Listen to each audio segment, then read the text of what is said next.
Hi, everyone. Welcome out to historic Fairmount Park. What a beautiful day of racing. The first of 10 races featuring an extra long Iron Horse Distance Challenge.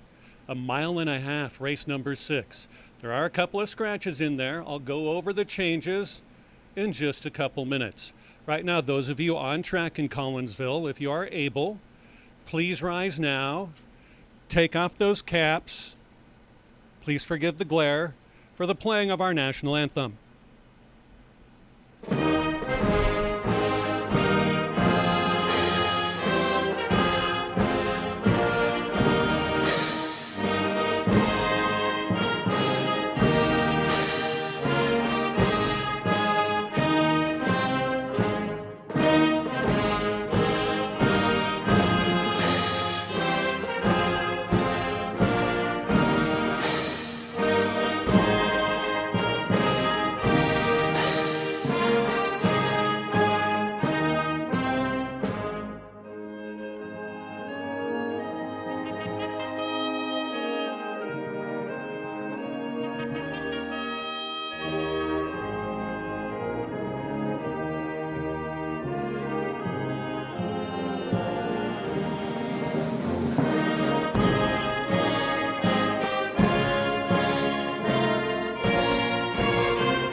Temperature looks like this. We're going to be in the mid to upper 80s. Not a lot of humidity like we're used to this time of year. The winds will be variable, just swirling around up to 10 miles an hour. A very pleasant day for what we've been having.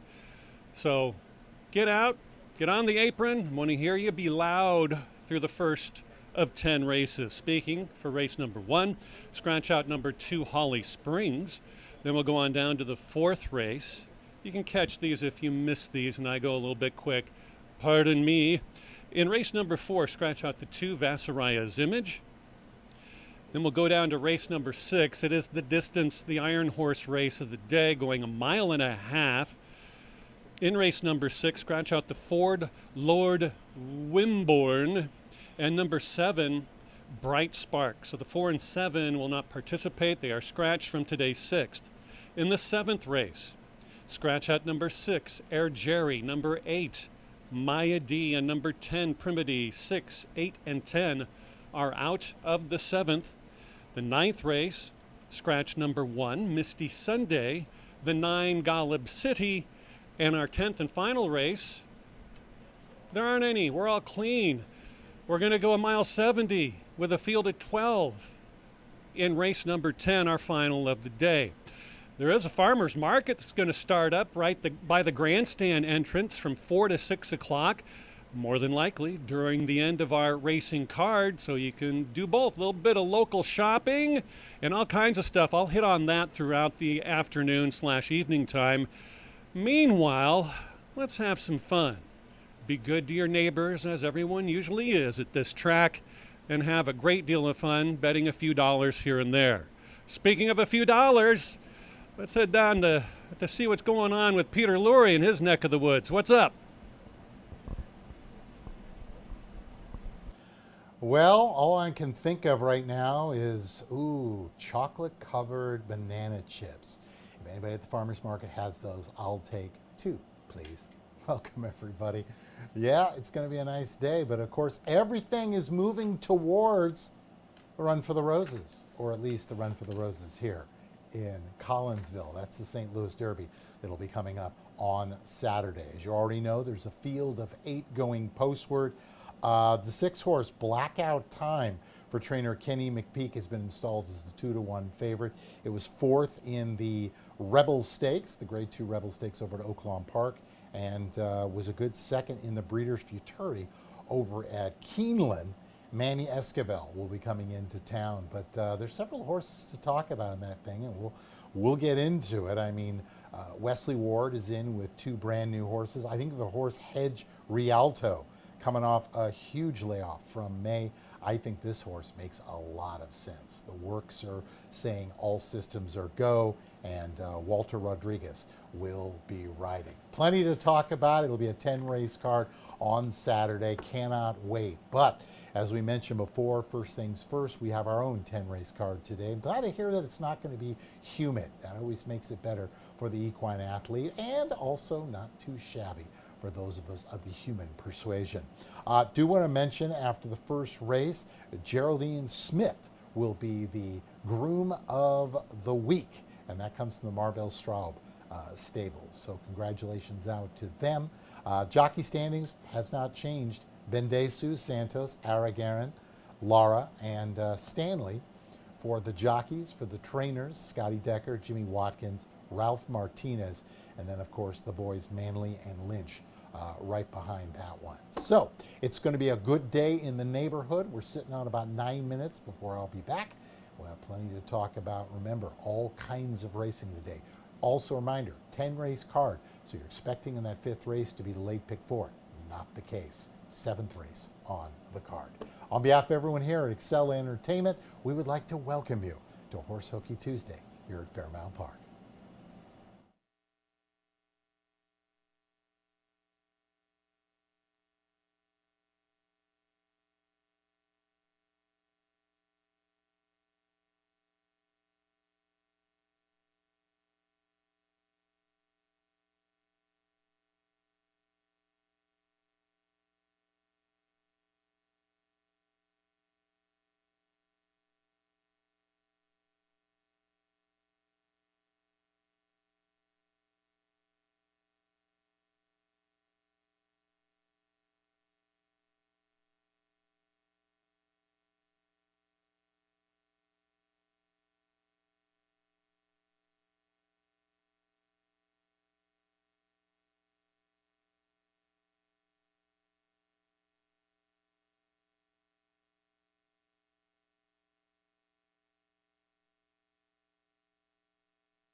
18 minutes to post for the opener. On behalf of everyone here at Excel Entertainment, welcome to this Horse Hooky Tuesday here at beautiful Fairmount Park. A special welcome out to our friends who are watching over on the YouTube streaming channel. I'm Peter Lurie. You guessed it already, at least that's what the shirt says. But I want to let you know we've got our nice little 10-race card this afternoon as we start getting ready for Saturday's running of the 2026 St. Louis Derby. First things first, we've got ourselves a 5.5 furlongs maiden special weight group. This is also start of a $1 pick 3 and the 50-cent pick 5. One scratch report in the race. The 2, Holly Springs, will not go for trainer Mark Anderson. Down to a field of 7. Let's take a look at the runners.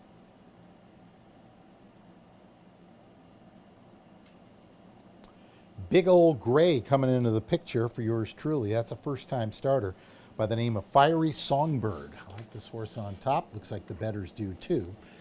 3-1,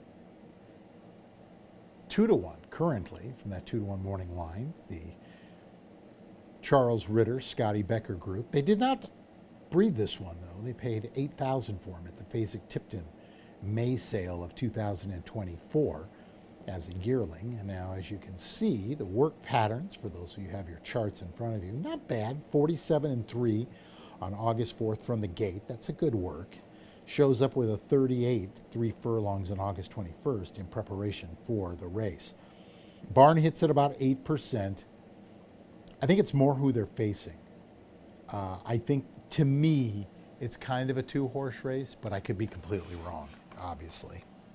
I used 2 horses in the race, but there's another interesting Scotty Becker first-time starter. We'll get to that one in just a little bit. I like where the horse is with the scratch.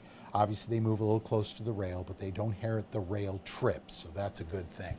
Horse looks nice and relaxed. And Scott there, right there. Scotty's cinching this one up even as we speak. The horse to the inside's got the rail trip. That one has fair amount of experience, looking for their 6th race here for the Tracy Anderson barn, and that's a Dublin drop.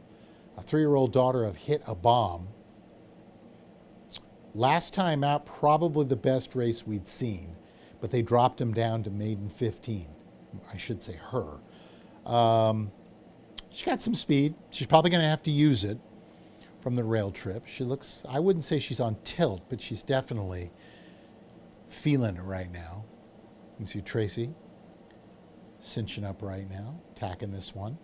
Alvin Ortiz gets the call. He's made the most of the amounts he's had since relocating over here to Fairmount Park. I expect to see them probably close to lead. It all depends on what the first-time starters are going to do to really tell the tale of this race. Move our attention to the outside. Speaking of another first-time starter for trainer Scotty Becker, this is Pistol Packin' Janet, 3-year-old daughter of Gervin. She's a Florida bred. They gave $1,000 for her at that Fasig-Tipton February sale. So it looks like this one's been plenty of foundation as far as the early morning workouts for this one. The last couple of workouts, though, nothing to write home about. So I don't know if it could be one of 2 things. Becker might be saying, you know what, we're ready to go. This is just part of the maintenance. This is their schedule. We'll keep them going. What I did notice is there were back-to-back gate drills. Now, neither one of them was particularly fast, but that might also give you the indication that they were just trying to get cleared. And they'll go from there. Raina Arrieta, very strong rider, gets the call, draws the outside post. Horse looks okay. Coming over with the blinkers. So that's never anything I love to see, but it's not something to disqualify a horse from if you like them. Good looking horse, good size. And like I said, some barns just prefer to have them first-time starters wearing blinkers when they come over, if they're going to be wearing them in the race. 7 horse in front of there is Hadley's Secret, another first-time starter, this time for the Fernando Bahina group. 3-year-old daughter of Cyber Secret. She worked a good 48-4 on August 15th rather, in preparation for this race. The barn, though, 0 for 15 with first-time starters. Now, anything, I've mentioned this before. Anything in a sample that is less than 40 or 50, I always say take with a grain of salt. Yes, this barn is 0 for 15 with the first time starters, but it doesn't mean they can't do it. The works, July 22nd, they put a 101 best of. Came back in with a 51 on July 29th, and on August 15th, I mentioned the 48 and 4. So the works give the indication that this horse might be okay first time out. This is just something that Bahina does not do. Now, maiden special weights in general, 0 for 54. That is definitely a number you can use. Do I like the horse on top? No, I do not. But if you're looking for some exotics for the first race, I get it. I think it could make some sense for you. So, sitting on about 12 minutes to go for the opener, 3187 is how I'm going to see this one. I'm going to use the 1 and the 3. I'm not going to get too creative here for the first leg of the pick 5. It's actually a decent sized ticket today because I didn't think it was particularly easy. So we'll go 1-3, but we're going to put the 3, Fiery Songbird, a first time starter for the Scott Becker barn, as our top selection. Horses will be coming out shortly. Good luck.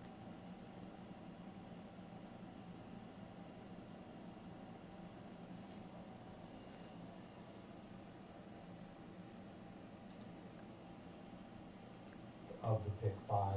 It's actually a decent sized ticket. I recommend some content to watch. To do a voice search, hold down the mic button. I recommend some. We're going to put the 3, Fiery Songbird.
spanning the globe to give you the constant variety of open maiden special weight company.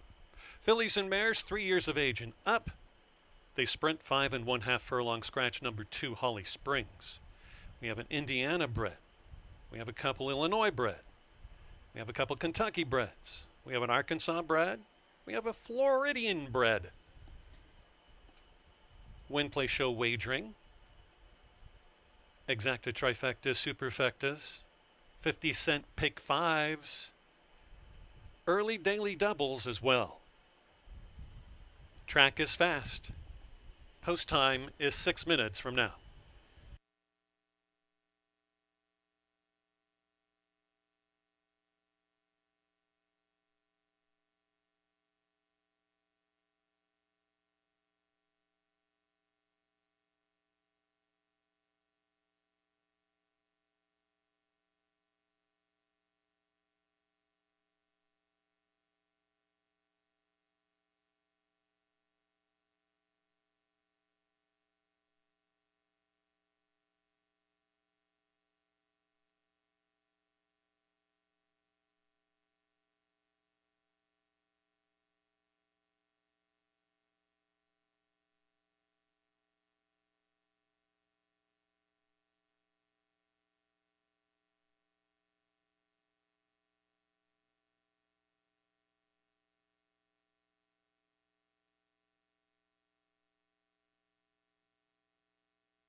Less than 3 minutes until post time for the first. Less than 3 minutes.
All wagers within 2 minutes.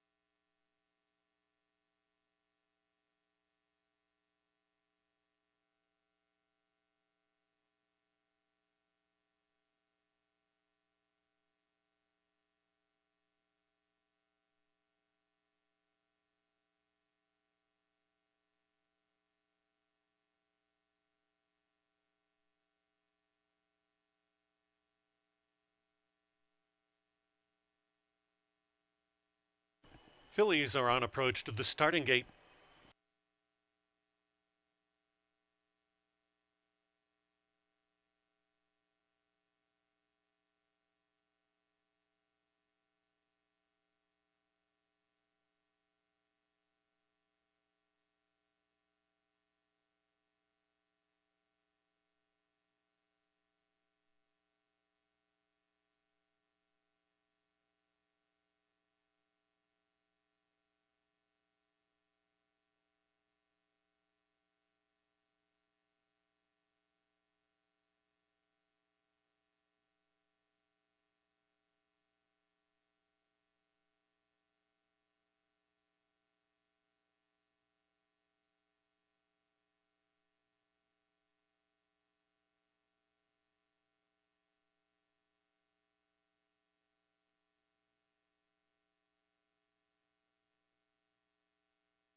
Final wagers.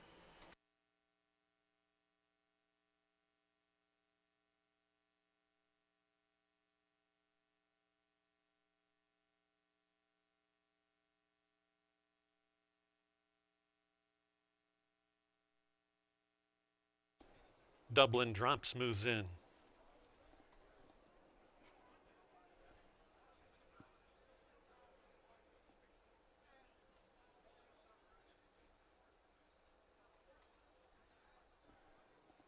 Set in ice.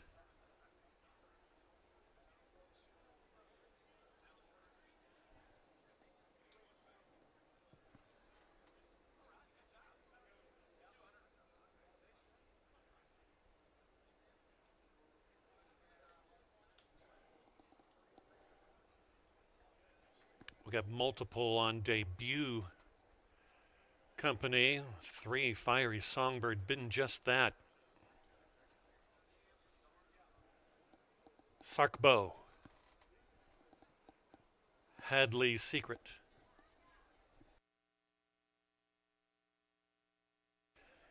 Hadley's Secret acting up. Jockey is off the 3.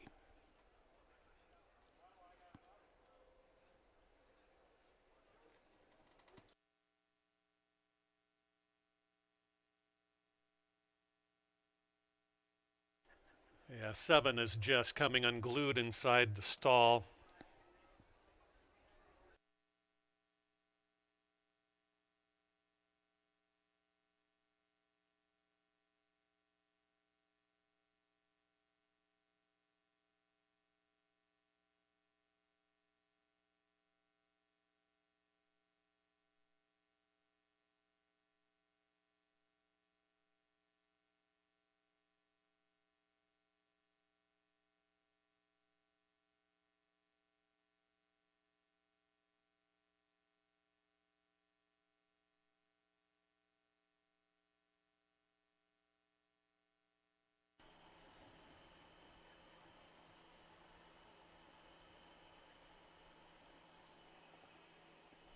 Seven continues to act up and the 3 won't go in, so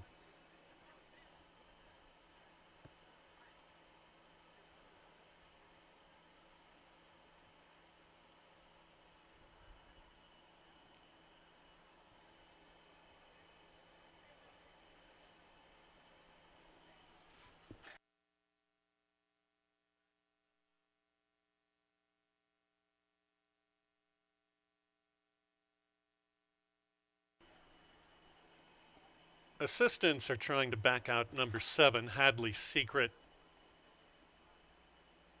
More than likely to be checked over by the veterinarian. And the 7 does not want to go anywhere.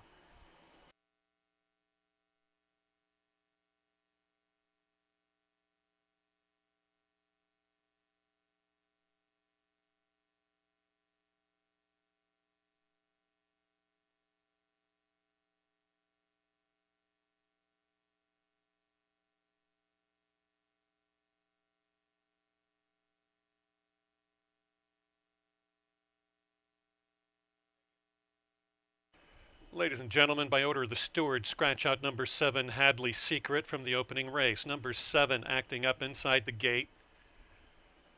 will be withdrawn. Scratch number 7 from race number 1.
Have an extra minute or two to change your wagers with the late scratch of number 7, Hadley's Secret.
Okay, all the assistants are tending to the 3, Fiery Songbird, trying to get her in stall 3. Looks like she is in. Now the others will load up.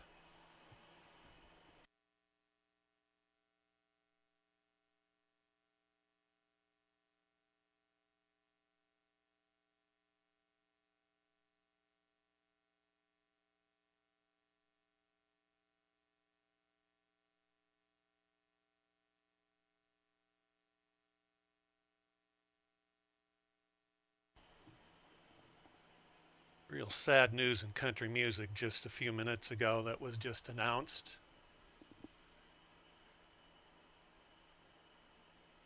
We'll get race 1 underway.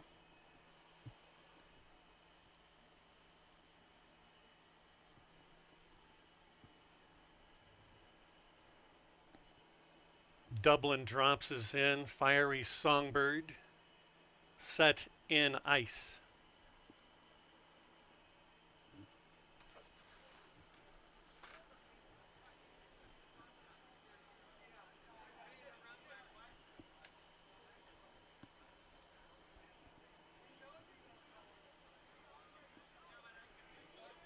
Mounting up with the 4, True Effect.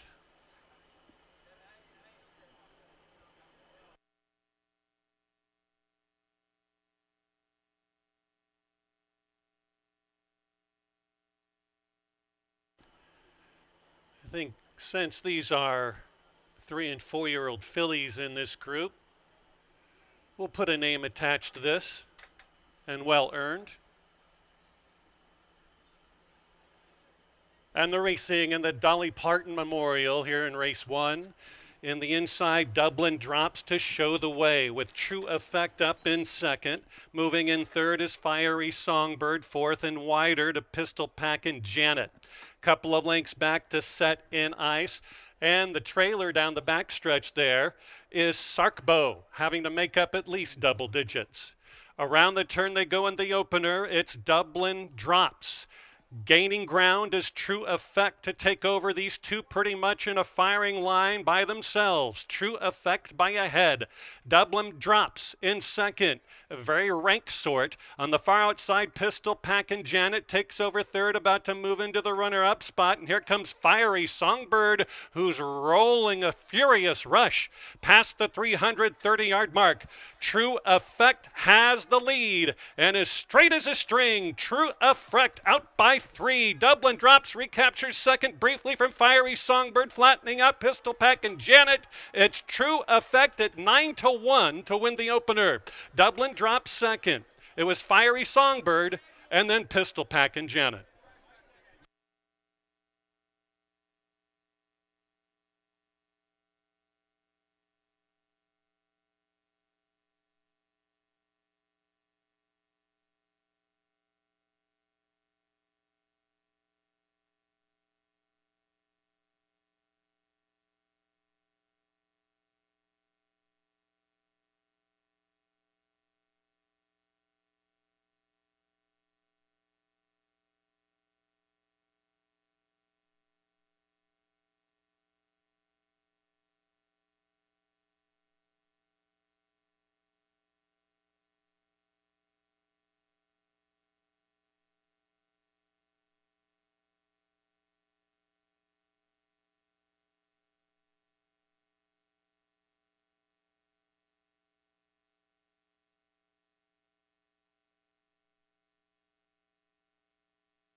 Race 1 now official and entering the winner's enclosure. Winner of the first race today, number 4, True Effect, and jockey Harold Ortega.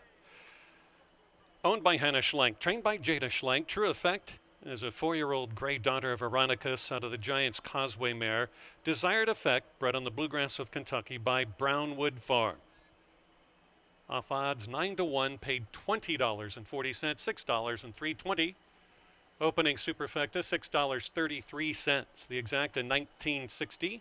Trifecta, $20.55. The 2 was scratched before post time. The 7 was a gate scratch. We'll stick with the winner's circle for presentations of the Groom of the Week. Bell signifying we have donations coming in for Thoroughbred Aftercare.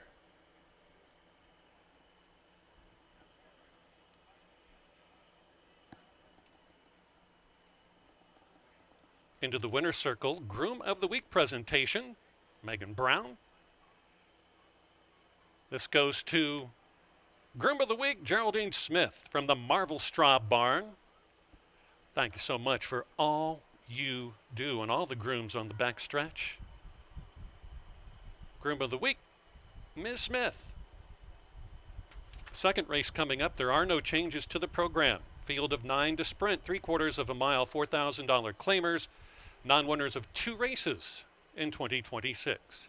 Post time in 19 minutes.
"14 minutes to post for the second half of the early daily double." Welcome back, everybody, especially those of you watching over on YouTube. For that first race, well, Fiery Songbird lost all shot before he even got into the gate. It took forever and a lot of man hour in order to push this horse in. And unfortunately, with first-time starters, when they get that kind of a push and have to wait that long, they usually leave most of their racing before they even get into the starting gate. But they'll be all right. They'll try them next time out. I think they're going to be double tough. Let's turn right our attention to the second race. 6 furlongs the distance. It's a 4,000 non-winners of 2 in a year. Also, we're looking at a $1 pick 3 and the start of the early $1 pick 4. No scratches in the race. Field of 9 going postward. Let's take a look at the runners.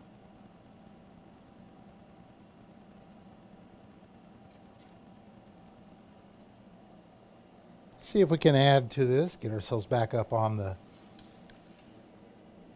beam, as it were. The one horse Dundee. Scotty Becker looking for a little payback after what we saw in the first race. This is a 6-year-old gelded son of Speightstown, who you got to say for 6 furlongs seems to really like this situation. 8 starts, 4 winners, 3 seconds. Pretty impressive from what we're seeing here. This horse was in against Open 5,000 last time out. That is a much tougher group than they're facing today. And just battled the whole way down the stretch and got beat in the neck for the whole thing. Now gets a new pilot, Reina Arrieta, but again, Arrieta, very strong rider with that rail trip, probably exactly what you want. I wouldn't say this horse is the front runner, but in a race that doesn't really have guaranteed early pace, I think this is a horse who's going to have from the gate, will be probably on or near the lead. Move Our Attention, good looking horse, by the way. Nice and relaxed, exactly what you want to see. 21 starts, 8 winners. Horse right over next to you there for the Clay Lau barn is Kozan's Valentine. This is a 9-year-old son of Kozan. Another one who likes the distance. 9 for 34 in the winner's circle. 12 seconds, 6 thirds. If you believe in the Brisnet Speed Index numbers, this is the one. Top number and clear of everyone else in the group. Javier Tavares gets the call. Horse was a winner 2 back for non-winners of 1 in a year. Stepped up to the 4, but it was only going 5.5. And quite possibly that's not what the distance this horse wants. So the 6 furlong seems to work best for him. Tavares, I've mentioned before on the program, this is a guy who he makes the most of the opportunity he gets. And we'll just happen to see. The horse likes the track, though. 18 starts at Fairmount, 5 winners, 7 seconds, 2 thirds. They are approaching $252,000 in earnings. Ears forward, as you can see. Very aware of what's going on. Those are full cup blinkers. Move our attention over to the 9 horse on the outside. That's Gallant Buck. Yeah, I'm throwing in a price play here. 15 to 1. Johannes Arengaren opts for this one. She obviously had a choice, and she jumped on this one. Was in non-winners of 5 company last time out. Ran a decent 4th. The last win was against non-winners of 1 in a year on June 13th. She draws the outside post. Doesn't really have any speed, but that could be to her advantage. Have time just to get over. Hopefully make 1 run. Another good-looking horse. Getting cinched up here for the Robert Pompel operation. Barnes hitting at 11%. The Brisnet speed numbers don't scream this distance, but to me this is the kind of horse where if it gets crazy on the front end, they could be the one that makes the most of it. Should mention real quickly, next to them is the 8, and the Thunder rolls. Gene Sandrowski sends this 9-year-old Quality Road out. Horse likes to win races, has won 3 of the last 5. Hasn't been out since June, but this is another one who's probably going to need help from a price standpoint.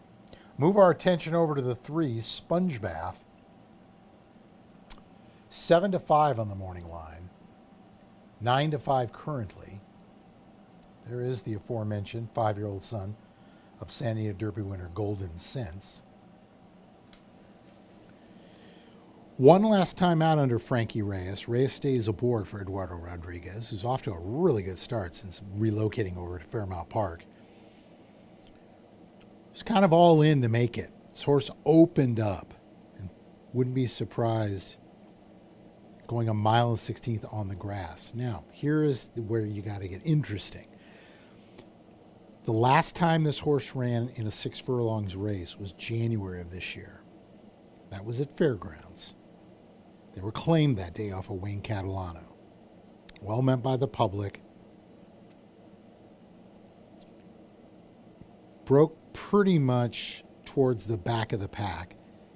Made a little bit of headway at the head of the lane. And then there's that incredibly long stretch down at Fairgrounds.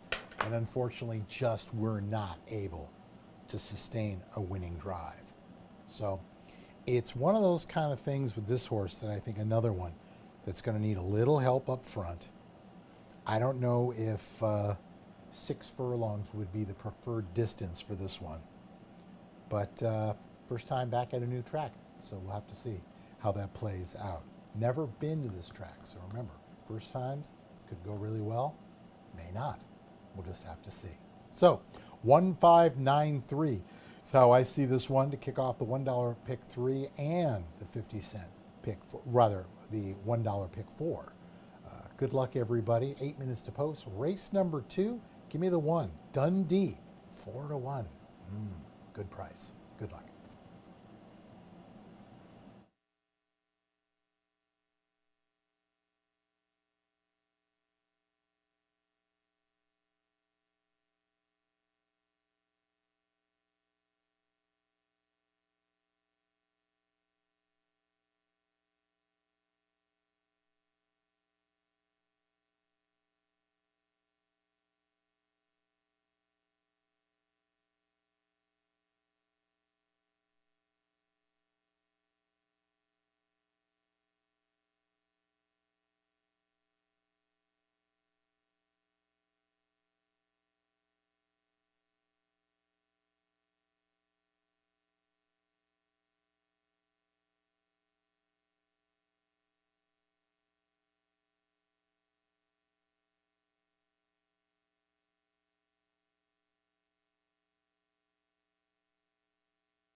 Excellent value, he said, for race number 2. We have rolling daily doubles, another dollar rolling pick 3, exactus, trifectas, superfectas, win place show wagering.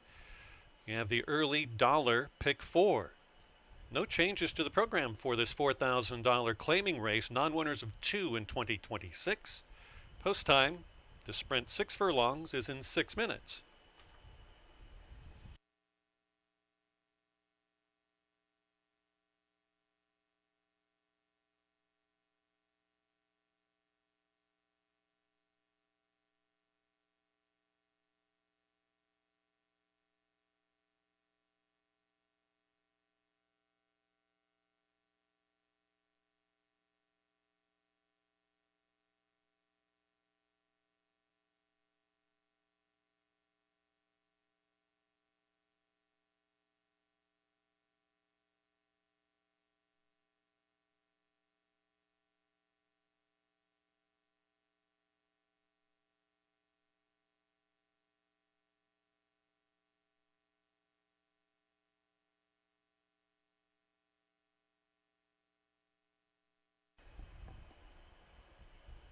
Coming up on, well, our live stream, Fairmount Park Racing.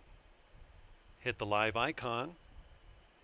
You can check live racing out, obviously, and especially this coming Saturday. $250,000 St. Louis Derby coming in. Joel Sharp has one in. Creole Chrome. Locally, Heather Iron has one in for the second consecutive St. Louis Derby in Grind. Grind just scored the maiden race up at Prairie Meadows for maiden 35,000. Travis Wales has the ride. Wesley Ward for the big or biggest syndicate, My Racehorse. They'll be out in droves. Steve Manley, locally. Illini Red, 3-year-old son of Tapiture to go forward. Just won a state-bred allowance optional claiming race earlier this month. Ken McPeak, Blackout Time. Should be a lot of cool horses in here to check out.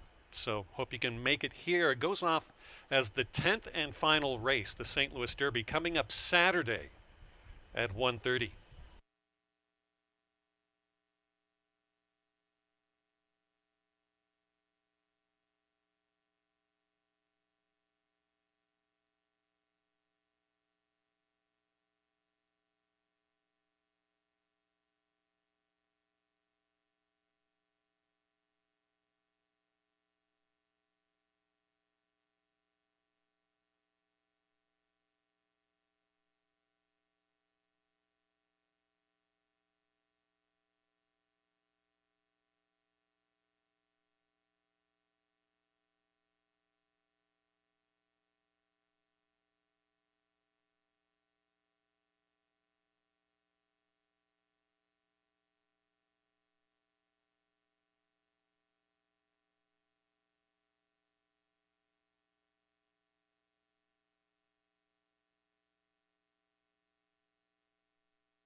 Two minutes.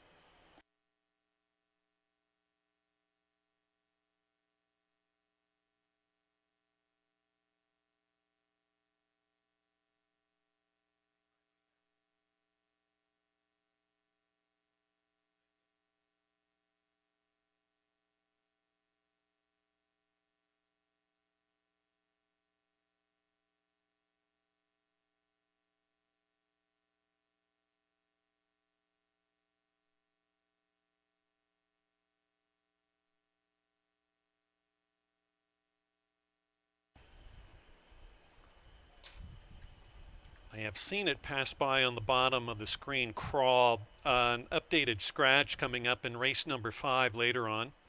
Scratch out number 8 in the 5th race, late in the day.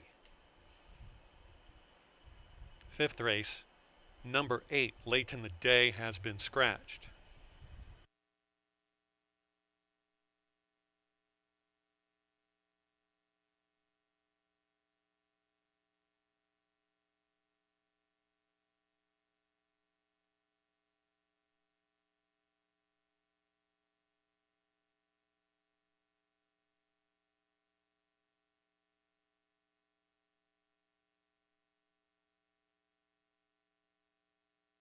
The horses are approaching the starting gate for the running of today's 2nd race.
Field loading in for race 2.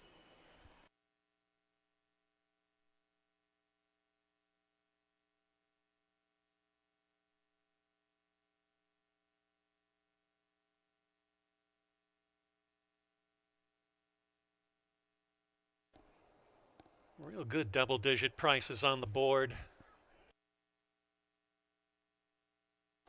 3 left to load.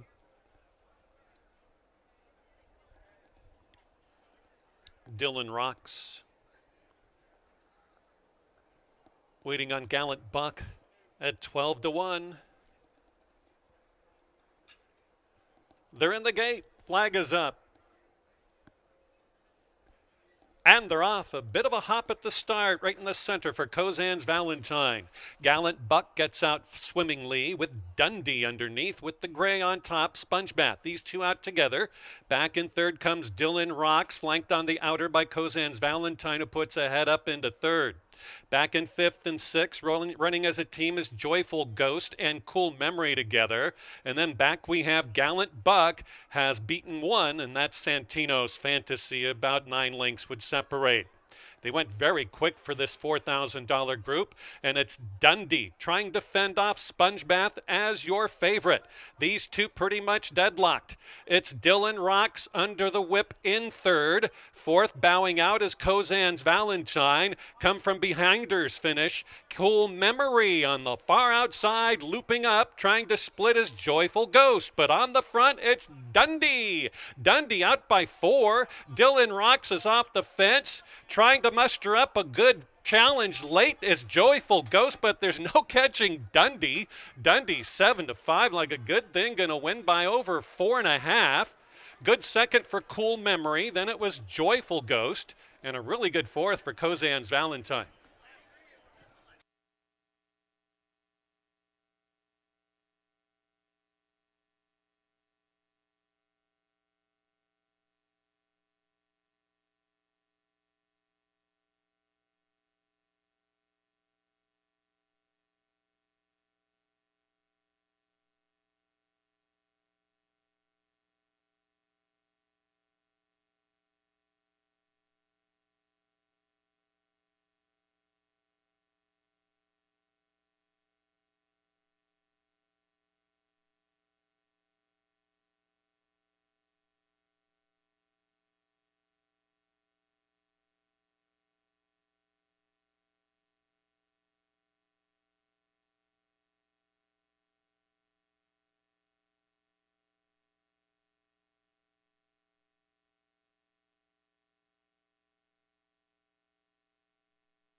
About to move into the winner's enclosure. Winner of today's second race went off as your 7-5 favorite, number 1 Dundee and jockey Rainier Arrieta.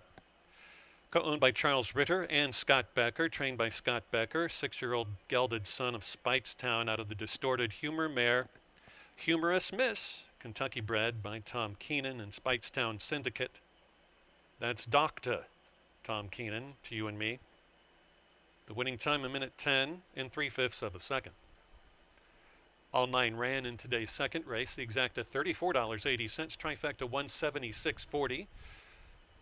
The early double 4 with 1, $27.80, 10-cent superfecta 176 and 5 with good long shots underneath, $100 plus. Number 1 Dundee was claimed for $4,000 by Pat Clay. Clay Stables, LLC, Michelle Clay at the helm. Congratulations to them. Third race, no changes. 6 furlongs the distance, $10,000 the claiming price, non-winners of 4. Post time for the third comes up in 20 minutes.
Welcome back, everybody. We're looking at about 14 minutes to post for race number 3 here on this Horse Hooky Tuesday.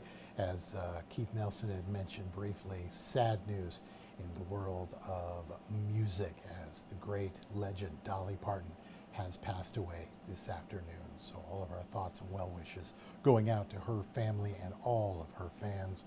All I can say is, Dolly, safe travels into that next adventure. Let's talk about the racing here. 6 furlongs the distance, 10,000 non-winners of 4 lifetime. Without any further ado, let's take a look at the runners.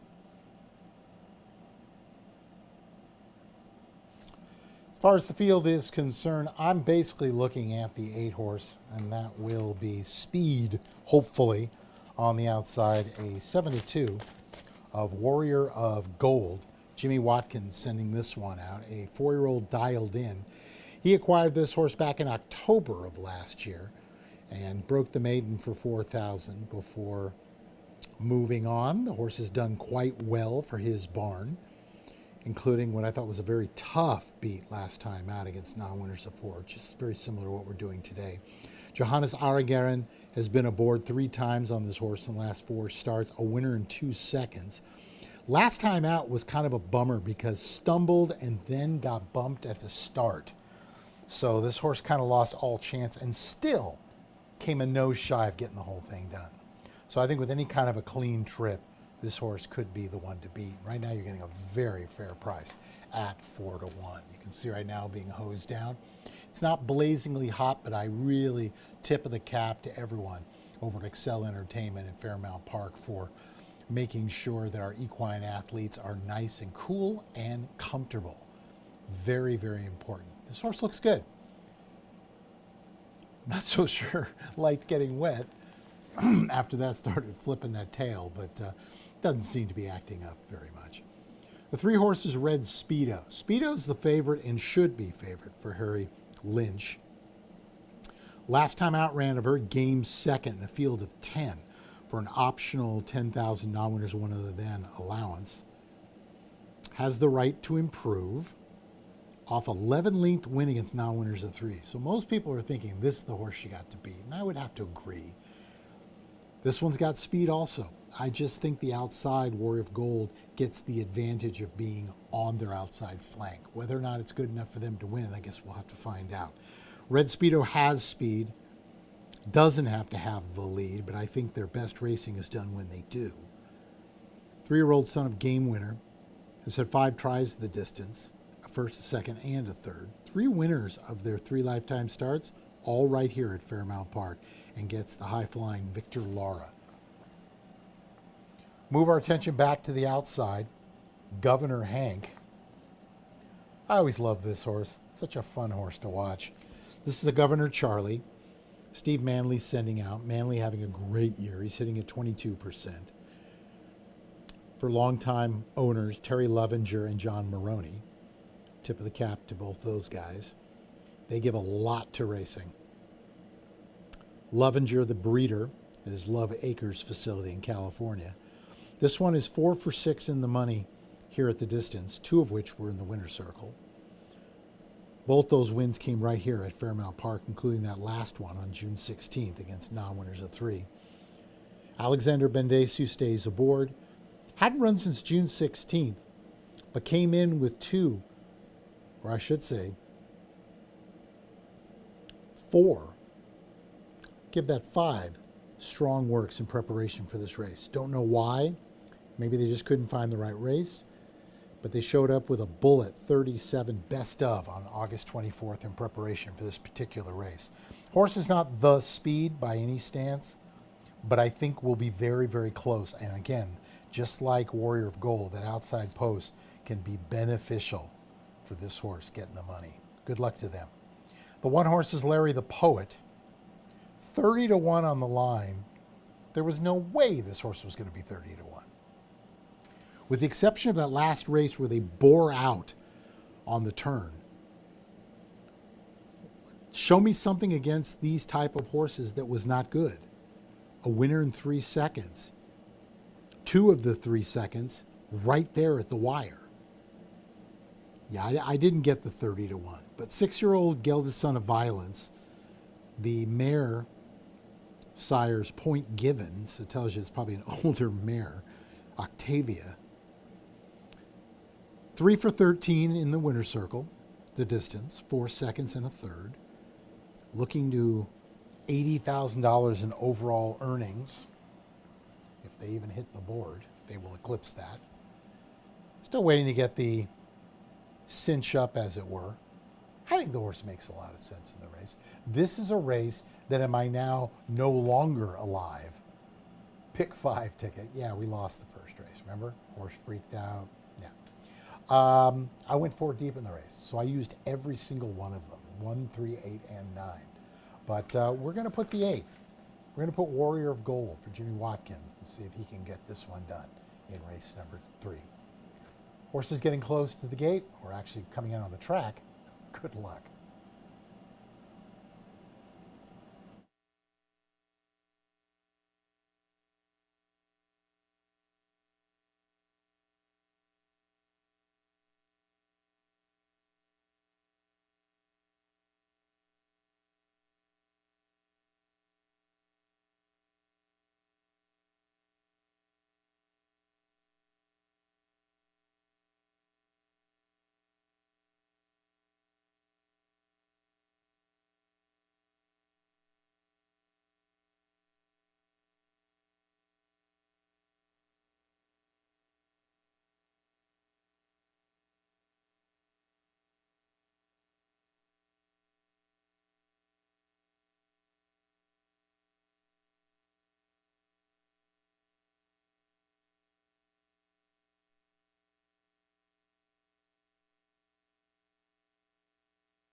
That is the rider of number 8, Warrior of Gold, down in the paddock. That is apprentice rider Johannes Orangren. So we will have a delay here before the running of race number 3.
Ladies and gentlemen, your attention please. Apprentice rider Johanna Sarengren will be off the rest of her mounts today, so we'll have to change some weights around. In this upcoming third race, make the rider of the 8 Warrior of Gold, Rainier Arrieta. Rainier Arrieta to ride horse number 8, Warrior of Gold, and adjust the weight to 124. We'll have more announcements coming up.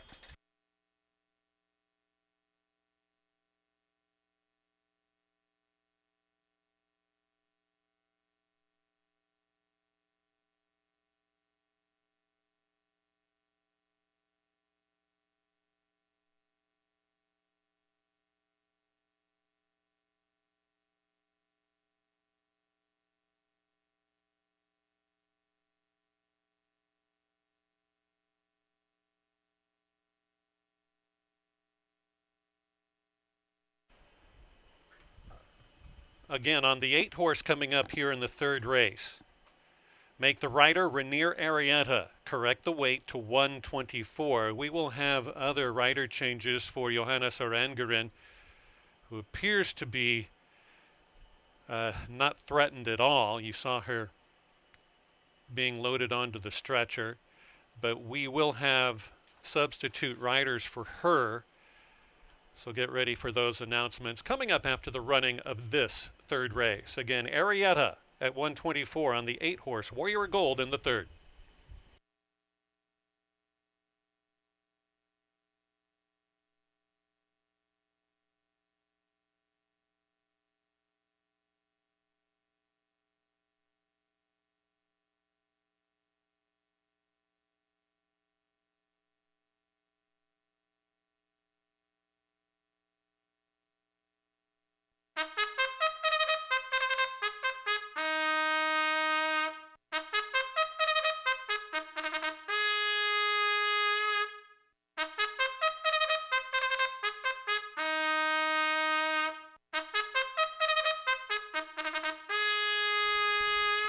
Field of 9 to head to the gate for 6 furlongs, $10,000 claiming race for non-winners of 4. A late jockey change on the 8 Warrior of Gold, 124 pounds, correct the weight with Rainier Arietta aboard. Field of 9 going 6 furlongs, win, place, show wagering. You have exacta, trifecta, superfecta wagering, as well as rolling daily doubles and rolling pick threes. It's all up in just about 3 minutes.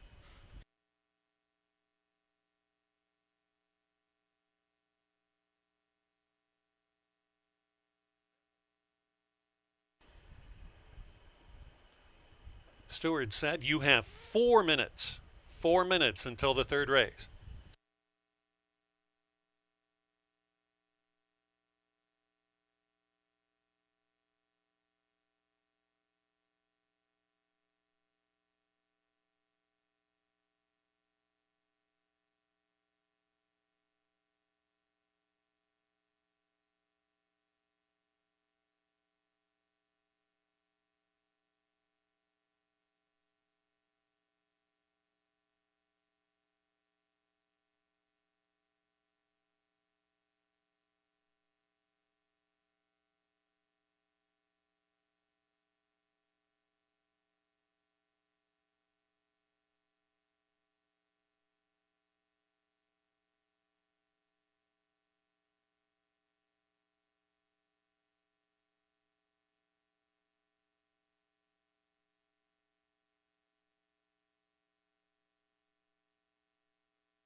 We will have more corrected weight and rider changes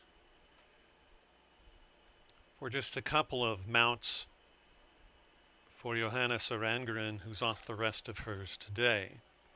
A little bit later on, starting from 4 p.m. to 6 p.m. today, guests will have a chance to buy locally sourced produce, with each purchase coming in a Fairmount Park Casino and Racing Farmers Market bag.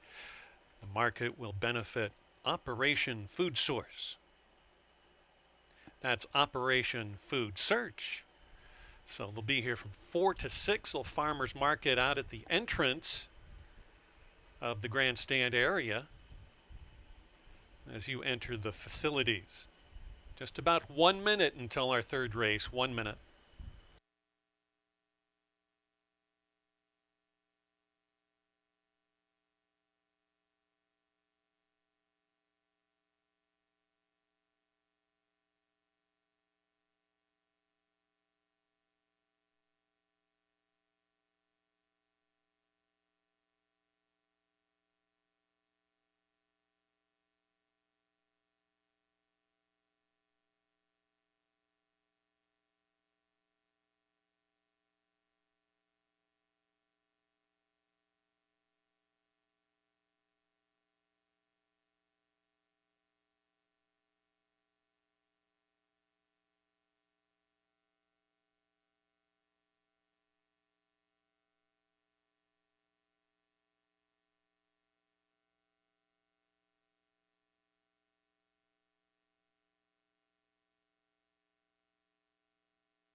Riders loading in for the third.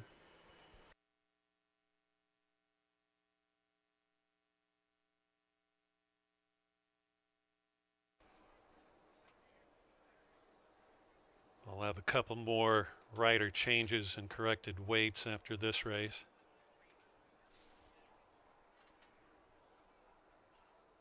Clear-cut favorite as of now is Red Speedo, number 3. 8 to 5.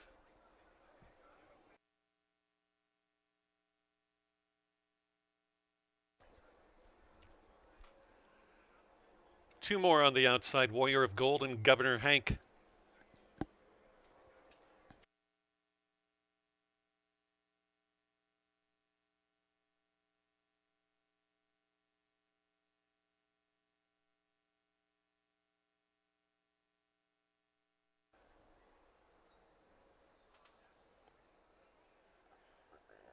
Warrior of Gold, quite the handful.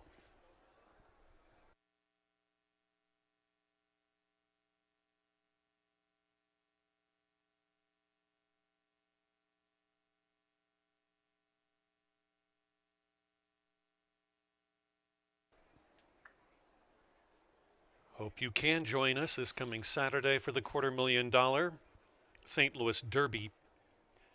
As of now, a field of 8. Joe Sharp, Wesley Ward, Ken McPeak. Locally, Heather Iron and Steve Manley. Hope you can join us for that. I know it's a busy Saturday. Last one in, Governor Hank.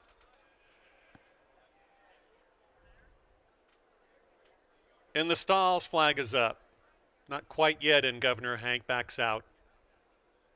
Just about set. And they're off.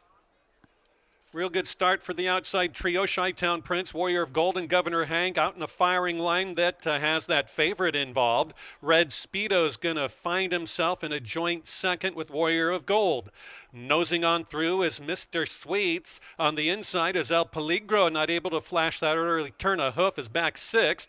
Running 7th is Boat Song. Way back we have Skylane, and the distant trailer, Larry the Poet, must be 25 lengths last. Around the turn they go at Chi-Town Prince by about 3/4 of a length from Red Speedo and Warrior of Gold, who's very well placed by the rider and is moving forward. Dropping out is Red Speedo, about to be passed by El Peligro and Grandstand Side for Governor Hank. Also the outside flow comes the belated Boat Song. Far back we have Skylane, who's into the bridle. They turn for home. Back into it is Warrior of Gold. Side by side with El Peligro, and on the rail is Red Speedo, who finds himself on the front in a battle with El Peligro. Red Speedo gonna do it. El Peligro a gallant second. From far back to get third was Governor Hank, and lasting for fourth, Warrior of Gold.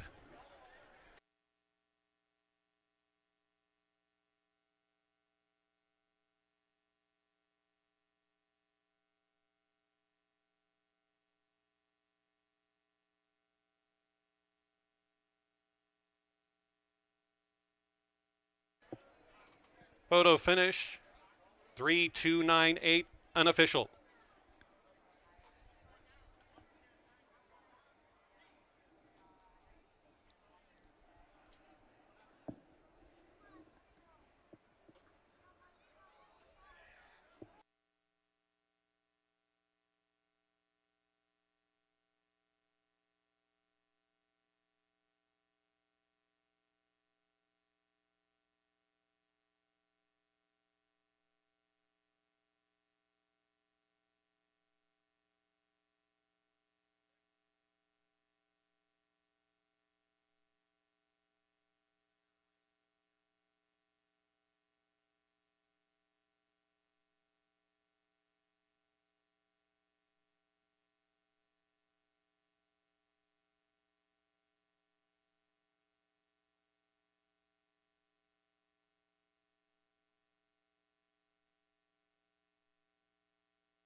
Harry Lynch barn this year, sneaky good, sneaky good. Red Speedo was found out by the wagers at 8-5 favorite.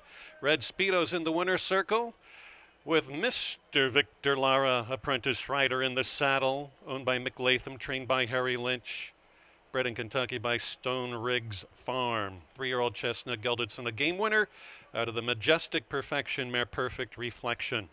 The winning time, 6 furlongs, 1:10 and 4, 1:10.94 seconds, 3:2:98.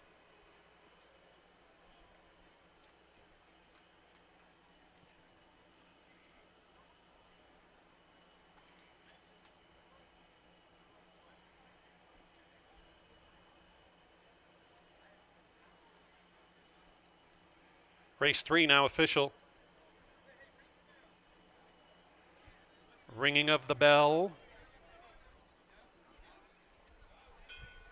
There you go. Red Speedo, $540, $380, $280. El Peligro, $584. Governor Hank, $360 to show. The Exacta, $15.30. Trifecta, $52.75. Race 2 and 3 double, $6.33. The early pick 3, 4, 1, and 3, $73.30. Your winner, Red Speedo, was claimed out of the third race for $10,000. The new owner, Holly Delaney. The new trainer, Charles Davis.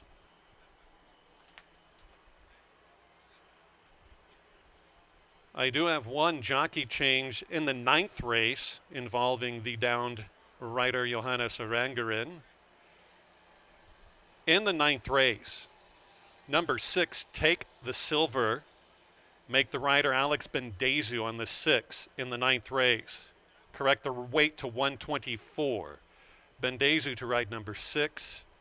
Correct the weight to 124 in the 6 on the 6 horse in the 9th race. We'll have more coming up.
Welcome back, everybody. Field of 6 now with the scratch of the 2 Vassaria's Image. This is a 6 furlongs event. These are Illini bred, optional claiming, non-winners for a lifetime. You guessed it, with a $40,500 purse. If you have a Illinois bred, it really behooves you to make sure you have yourself a nice little ticket here to Fairmount Park. Horses 15 minutes to post, coming down into the track. Let's take a closer look at the runners.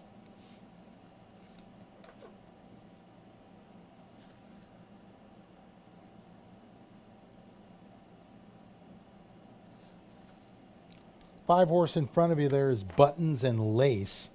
for the Michelle Boyce operation. Horse got some speed. Looks to be in a good place. I like the works. I mean, this horse works really strong in the mornings. July 19th over at Hawthorne, 59-4, best of. July 25th at Hawthorne, 5 furlongs, 59-4, best of. Shows up on August 18th right here at Fairmount Park, a 101-1, best of. This horse likes to work. Hasn't been seen, though, since October 26, 2025, in a parimutuel race. But the morning line dictates that this horse is probably ready to go, especially after the works we just saw. This is a daughter of Golden Sense, out of the Magna Graduate mare, My Murdy. Boyce hitting at 43% here at the meet. Now, granted, she's only had 7 starters to date, but that's still very impressive. 28% on the year. As far as 90 days or more, she's 16%. That's on a sample of 56. And she gets Luis Colon to come on over again. Colon has done very, very well since moving his tack over here to Fairmount Park. I think this is a horse that's got speed. I believe will probably be sitting off the early pace setter, who will probably be St. Galib, the one horse who is currently at 7-1. But I think Buttons and Lace is the right horse. And right now you're getting a very fair 5-2. Right to the outside is Distinguished Devil. This is another Larry Ravelli trainee, also having a very good year here, 23%. 27 on the year as a whole. This is a 4-year-old daughter of Jimmy Creed. She's 2 for 5 on the distance with a second. Brisnet speed numbers wise, one of the top in the field, and looks to be a good spot here for a nice big fat effort. Julio Felix gets the call for Ravelli. Ravelli's done very, very well since moving his horses over. Looking at the horse right now, looks good. I would say nice and relaxed, ears kind of going back and forth. Already tacked up, just waiting for the riders to come on out. I give this horse a nice hard look. 9-5. I think these two are going to be changing the 5 and 6 back and forth as far as who ends up going off as favorite. Let's move our attention over to the 1, and that is St. Galib. Might be the speed of the speed in this group, with the exception of last time out. That was coming off a freshening from May 19th.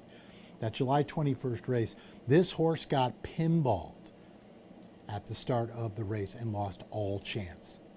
They sped up, and at that point, really just lost all chance. So I think you can put a big old line through that race, give them another chance. Came in with an August 12th, 49-4. It's good work for the time with this group. Owned and bred by the Ritter-Becker tandem. Looks to be in a good spot. With that rail trip, I think they basically have it already spelled out to them. They're going to try to make the lead, and we'll just see if they get any testing. Could happen. The 3 horses, Lally for Michelle Boyce. Boyce with 2 here on the race. Previously, of the Frank Kirby operation. With allowance horses in general, Boyce hits at 20%. That is based on a sample of 172. So you can absolutely leave this condition. 3 for 10 at the distance of 6 furlongs, 2 seconds. Numbers wise, as far as Brisbane is concerned, it's competitive. Very relaxed. Getting tacked up even as we speak. As you can see, Michelle's assistant is out there doing the honors. Good job by the groom keeping this one nice and relaxed. Everyone really behaving themselves in this race. That's good to see. A lot of times when it gets very, very warm, sometimes horses get keyed up, but doesn't seem to be the case with this one. So we got a $1 pick 3 being offered here with daily double, exacta, try, and superfecta wagering. The horses will be getting ready to come on out. Reminder, usually race number 5, as we know, is where we start the late pick 4. There is no pick 4 in race number 5. That'll go to race number 7. We also have a pick 5 in race number 6. So plenty of exotic, multi-race exotic operations for those of you who are playing. Horses getting ready to come out on the track. 9 minutes to post. Good luck.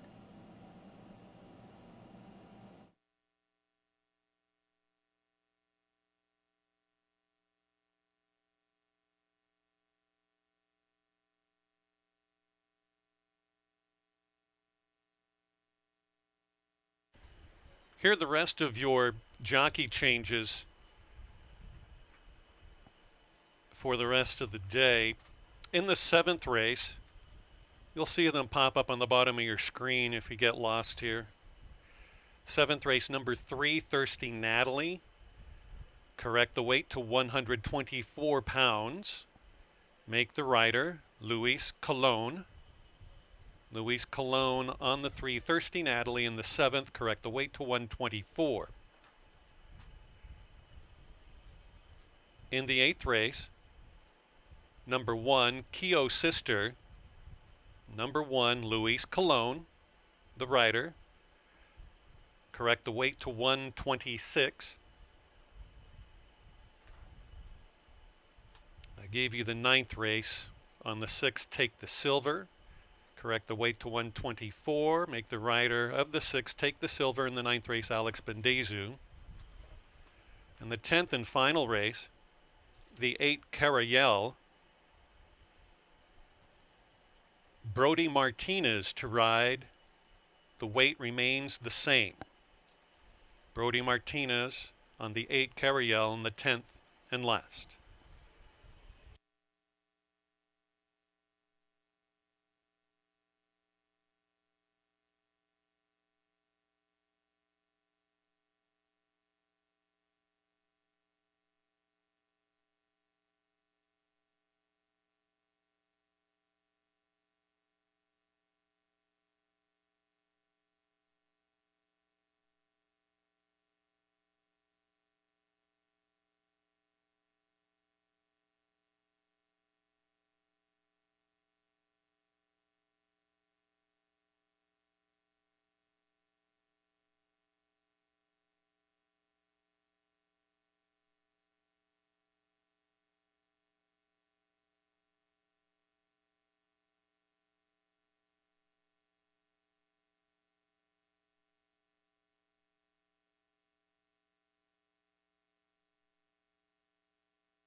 Our 4th race is a non-winners of 4 lifetime $20,000 allowance optional claiming race for Illinois bred or foaled fillies and mares 3 years of age and up. Scratch out number 2, Vasaraya's Image. Wagering menu includes superfectas, trifectas, exactas, win, play, show wagering. You have rolling pick 3s and rolling doubles. Post time in 5 minutes.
About 1 minute.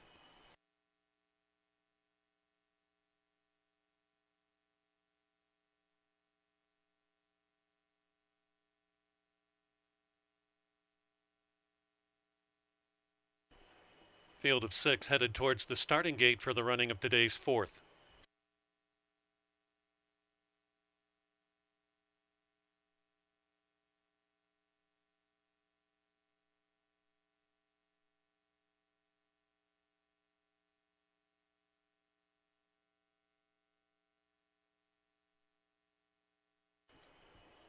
Coming up in 2 races, we go 1.5 miles for the first time on this property in a very long time. It'll be the 4th series race in the 2026 Iron Horse Distance Series for a purse of $22,000 at 1.5 miles. It comes up in just about 45 minutes.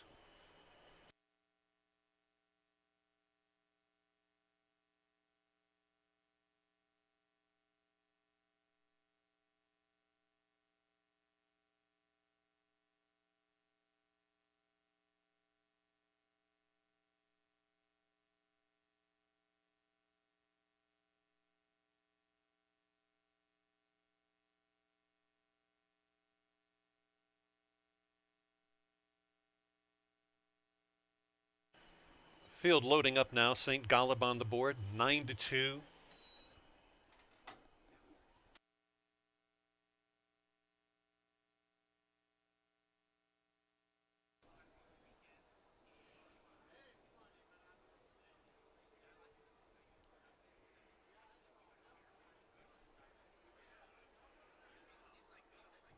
Moving in his buttons and lace. 5 now, going off as your favorite at 3-2. You're just watching your first race. For every $2 bet, you get 3 back as profit. 1 left, bar money, 6 in the stalls, ready for the 4th. And they're off. Clean getaway for all. No one wants the front, eh? Buttons and lace gonna go on. St. Galeb says, yeah, I'll take it, and goes clear by 1.5 lengths, now 2 lengths. Buttons and lace running in tandem with Lolly, who backs off in 3rd. On the outside, Disguised Devil. Covering up on the inner, Nella, and the late running Bar Money is relinquishing the front and is 10 lengths off the lead. St. Galeb is her name. She's out by 2 3/4 now from Buttons and Lace, who's closing up ever so slightly. Under a bit of a drive is Disguised Devil 3rd. A all-out drive is Lolly running up into 4th. Far back, not involved is Nella, being passed far back by Bar Money, who's on the move as they greet the judges here. To the 330-yard pole they wheel. St. Galeb by 1 length. It's Buttons and Lace to challenge. Here comes Bar Money along the fence. Might be closed up on. Awkwardly moving down the stretch. Buttons and Lace. It's St. Galeb. St. Galeb at 8-1. Ka-ching. Gonna win by 2. Buttons and Lace erratic down the stretch for 2nd. Photo 3rd and 4th. Either Disguised Devil or Bar Money.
combinations on these grounds that have won hundreds, if not thousands, of races together. Becker and Santiago. Number 1, St. Galeb, is the winner of race number 4, co-owned by Charles Ritter and trainer Scott Becker. Their second on the day. Victorious ride given by Victor Santiago aboard this 4-year-old bay daughter of Galeb out of the Cherokee Rap mare Braden's Dreams, bred by its victorious owners, and paid $18.40 to win, $7 to place, $4.80 to show, buttons and lace $363, Disguised Devil $240, the exacta $42.40, trifecta $56, mid-card double races 3 and 4 $85.50. Pick 3 for races 2, 3, and 4 $355.70. The 2 was scratched from today's 4th race. In the 5th race, scratch out the 8 late in the day. That's your lone change. We sprint 6 furlongs again. $10,000 allowance optional claiming race. Illinois breds again. The last purse in race 4, over $40,000. Race 5 purse, right around $40,000. Post time for the 5th race coming up in 19 minutes.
"15 minutes to post for race number 5 upcoming." Welcome back, everyone, especially our friends watching us, maybe even for the first time, over on YouTube. It is great. It's a streaming service, and it doesn't cost anything. Come on down. Just type in Fairmount Park Horse Racing Live, and they'll get you right there. We got ourselves a 6 furlongs, a Illini bred optional claiming 10 with a $39,000 purse.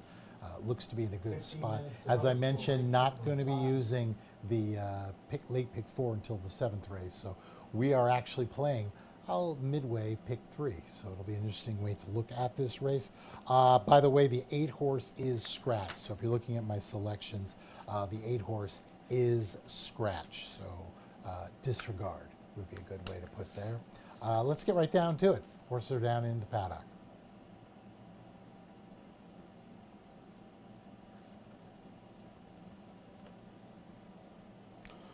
Coming up on us is the current 3-5 favorite. My goodness. That is the 5 horse, Looking for Bella, or Bala. A Bali 6-year-old gelding, so that would be Bala, I guess. It's too bad late in the day I thought would have been a real serious contender in the race. But let's talk about this one. It's got the speed, I think is the speed in the race. Victor Lara gets the call for Fernando Bahina. He's hitting at 7%, so he's trying to get himself some momentum going here, and hopefully this one can do it. 3 for 16 at the distance of 6 furlongs, has a very strong Brisnet Speed Index number, towers over the field. If it turns out this is the one, and I think it is, hence the 3-5. 3 wins, 4 seconds, 2 thirds. They have banked almost $192,000 in earnings. So we'll see how they can play this thing out. 2 for 7 since coming over here from Hawthorne, but kind of jumps back and forth. So used to be in the Eddie Essenprice stables, was claimed on June 16th for $4,000 and came right back for a nice winner against optional 10s back on July 25th. So interesting race to look for this one, Looking for Bala. I think this horse makes the sense. I don't love the 4-5, but hey, sometimes you just got to take what they give you. Let's move our attention over to the 6 horse, and that would be Wildwood Reuben. Scotty Becker sends out, Reina Arrieta gets the call. This will be a first time for Arrieta aboard this one. Not exactly a horse that has speed, but could be sitting, I would think, in the second flank. Hasn't really put in what I call a competitive race since April 25th. But has been facing, I think it's safe to say, probably tougher groups, and had to deal with a sloppy and a good surface. I've said this before. Good surfaces are difficult because it is a slow, drying track. And either you like it or you don't. There really is no in between. 5 for 16 lifetime at the distance. 11 of the 16 have hit the board.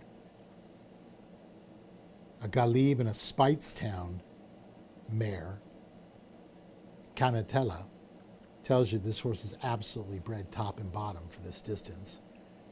And as I've said before today, Reina Arrieta, very strong rider. He will get this horse involved. If it's their day, he will be there at the top of the lane. Move our attention over to the 2. Verrazano in the Sky. This is an 8-year-old son of Verrazano. Grandsire more than ready. 9 for 15 hitting the board at the distance with 3 winners, 3 seconds, 3 thirds. Javier Tavares. Mentioned Javier makes the most of the opportunities he gets. This is for Joel Martinez, one of the smaller barns. He's had 20 starts on the year. This will be his 3rd start here at Fairmount Park. But both his previous 2 have hit the board on June 11th and June 25th. So it's, it's possible for this horse. Looks relaxed. Getting cinched up pretty quickly. Doesn't seem to be any hesitation. Very professional. Of course, at 8 years old, you would hope at this point. And if you do like the horse, you're getting 12-1. What's interesting is when you see a horse get bet down, like the 5 horse, Looking for Bala, I'm always trying to find a horse that is getting bet taking money. And if you want that horse, the horse is a 10-year-old gelding, the 4-horse Giolamo's Glory. 15 to 1 on the morning line, 8 to 1 currently. Considering that the favorite is 4 to 5, that is a fair amount of money being bet on that horse. I'm not saying they can win, but I'm saying if you're thinking about maybe a little bit of extra value, that's the way to go. 562 is how I see it. The 5-horse coming into picture here, Looking for Bala, is going to be my selection here in race number 5 to kick off the $1 pick 3. Horse is about to come out on the track. Good luck.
Race 5 is a $10,000 allowance optional claiming race for Illinois bred or foaled 3-year-olds and up, in for the optional claiming price of $10,000 or which have never won a race other than maiden, claiming, or starter. We sprint 6 furlongs coming up. Scratch out the 8 late in the day. Wagering menu, 10-cent superfectas, rolling pig threes, rolling daily doubles, trifectas, exacta, win, play, show, wagering, post time in 5 minutes.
Three minutes until race 5, 3 minutes.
You still have 1 minute.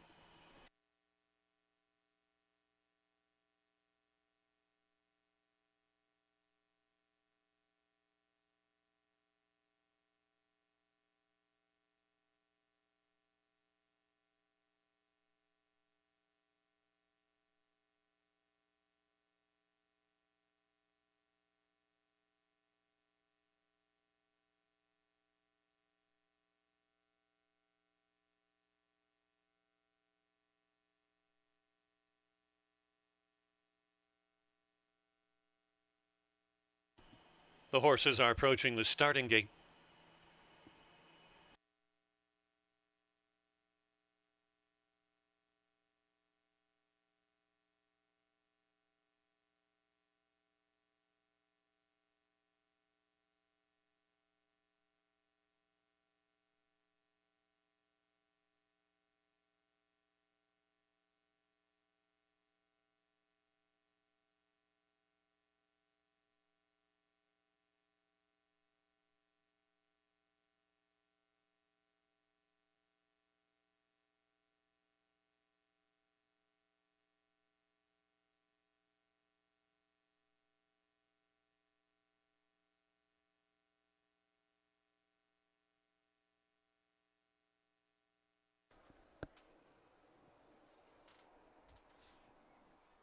Loading into the starting gate, Mona Me Fuzzy with a hefty warm-up out there. Looking for Bala. Moving in Verrazano in the sky. Wildwood Reuben.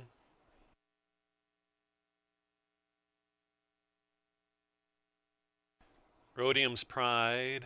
Waylon Richard. Girolamo Glory, and then Hand Over My Heart.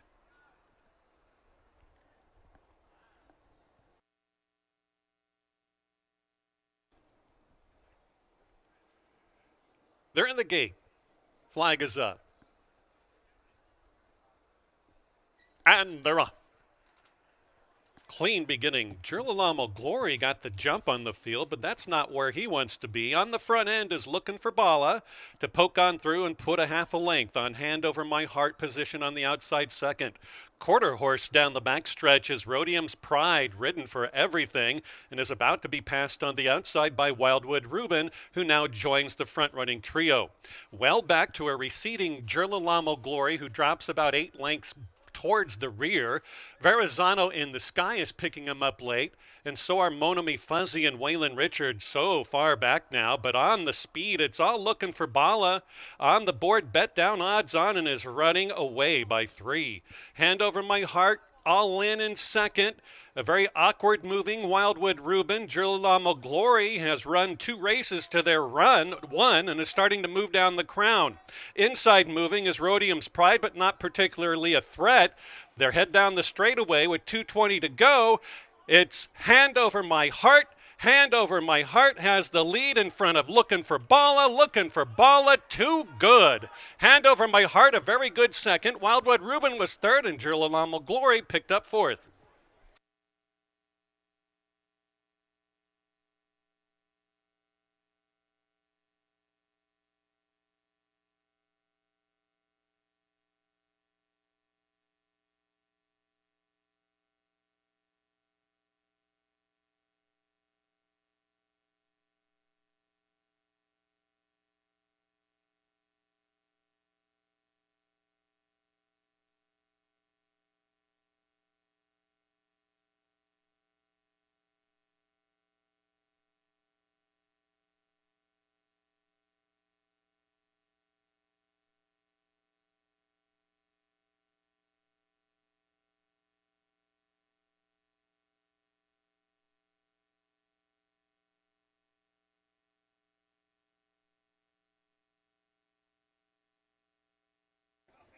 $0.50 pick 5, the first of 2. 9-1, 7-5, 8-5, 8-1, and 3-5.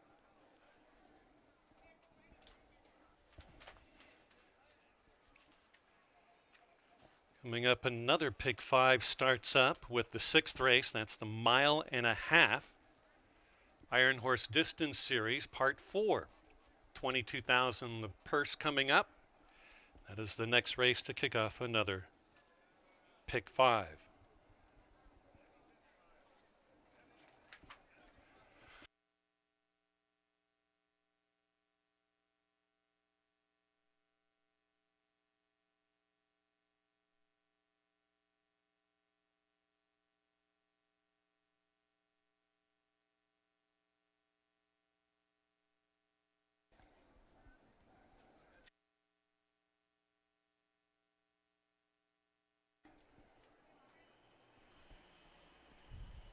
About to move into the winner's enclosure. Winner of today's 5th race, number 5, Looking for Bala, and jockey Victor Lara with a riding double.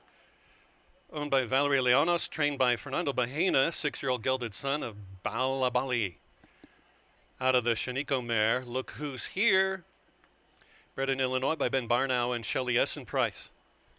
Winning time, 1:11 and 32/100ths of a second. 340, 260, 220, trifecta $20.90. Congratulations to the winning connections. Looking for Bala. Back-to-back wins over this track. The early pick 4, $233.20. Race 4 and 5 double, $43.20. Exacta $12.40, trifecta $20.90. And the pick 5, $853.30.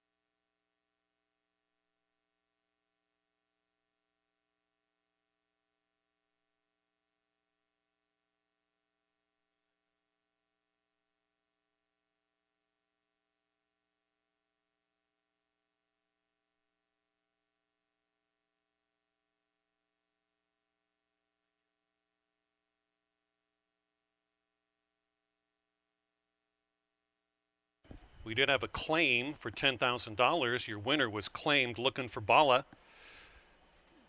New owner will be Michael Kisner. New trainer of the 5, Looking for Bala, will be Ralph Martinez. Michael Kisner, Ralph Martinez, the new connections. Of the 5, your winner, Looking for Bala, for $10,000.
15 minutes to post. Race number 6 coming up. Our first two-turner of the what a marathon it will be. 1.5 miles. This is a marathon distance here for this starter $5,000 group. I know Keith was alluding to it earlier today. I've been looking forward to seeing it. Do want to mention 2 scratches in the race. The 4-horse, that's Lord Wimborne and the 7, Bright Spark, both out of the race, brings us down now to a field of 7. This is also starting off something we don't normally have a chance to do on the card, a mid-range, or I guess you could say late, pick 5 being offered at 50 cents. Horses are out into the ring. Let's go take a closer look at the runners.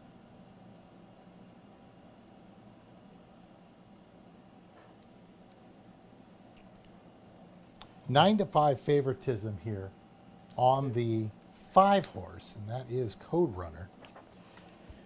Does make sense in the race. I like the horse. He's going to have to do what they did last time out. This horse was so far back, going 1.25 miles, and then just blew by them like they were standing still. Now, as much as it was impressive, I think you all have to realize most of the horses that were in that race had never even been close to 1.25 miles before.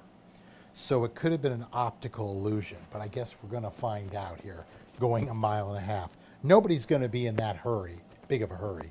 In fact, most of the time, these horses will jog for the first mile. Nobody's going to be going too crazy, and if they are, probably not the best strategy in this field. Code Runner makes a lot of sense for Hugo Rodriguez. We talked about Hugo. Lightly raced here at the barn, but he's hitting at 17%. It's relocating here to Fairmount Park. This horse is 2 for 7 with 5/3, so they've never been off the board. A 9-year-old son of Honor Code. Now here's where the lineage comes in. AP Indy is the grand sire. Rock Hard 10 is the sire of the dam. That means this horse is bred to go forever, and it's already demonstrated so in the previous 2 races at 1.1 miles and 1.25 miles. I like the horse today. I think 9 to 5 is a fair price. 2 to 1 is even better if it is to maintain that number. So I think Code Runner is the way to go. Now, could be a position with speed, but I think the speed is probably Euclid Avenue, the 3, and that's a tricky horse to play with. Let's put our attention to the 2, Fire Brian. Fire Brian, to me, will be the one who probably gets first run on the field. E.T. Baird aboard for Fernando Bahina. Bahina already with a victory on today's card. This horse opened up by 5 in that race we were talking about. Made this bold move from the quarter to the 1/2 mile post, going into the far turn. Opened up by 5, and Code Runner just went right on by like you're standing still. Still second best, 3 3/4 lengths clear of the 3rd horse. So they didn't quit. They just got beat by a better horse that day. Now we'll see if the 1.5 miles is what they want to do. Reminder, couple of times at the mile distance, but for the most part, this horse has been sprinting. So it'll be interesting to see if the 1.5 miles really suits this horse. Giants Causeway, Henry the Navigator. 1.5 miles should be there. I'm not going to say it just jumps off the page, but definitely could be in this situation. Move our attention to the outside horse, and that's Brown Reserve. Brown Reserve was a winner July 18th at 1.70 miles. Didn't seem to care too much for the 1.25 miles last time out. The comment line was even effort. Barn is hitting just under the 15% marker. This Oklahoma bred 5-year-old son of Den's Legacy, whose pop was Medalla d'Oro, and an in excess mare, Rigo. Even though the Brisnet numbers don't indicate that this horse wants 1.5 miles, Medalla d'Oro was another one that could just run forever. Ademir Santos gets the call. I didn't particularly like what I saw last time out, but it doesn't mean they can't improve. So we'll see. However, 5-2-9 is how I'm seeing this thing. I'm going 2 deep in the race. I'm going to use the 2 and the 5 for our second leg of our pick 3, but I'm going to stick with Code Runner as the top selection. Reminder, this is a 50-cent pick 5 in effect here, and coming up in race 7, the late pick 4. Horses will be coming out on the track. The Iron Horses. Woo, it's going to be fun to watch in 1.5 miles. Good luck.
Race number 6 is Iron Horse Distance Series race number 4. It goes 1.5 miles.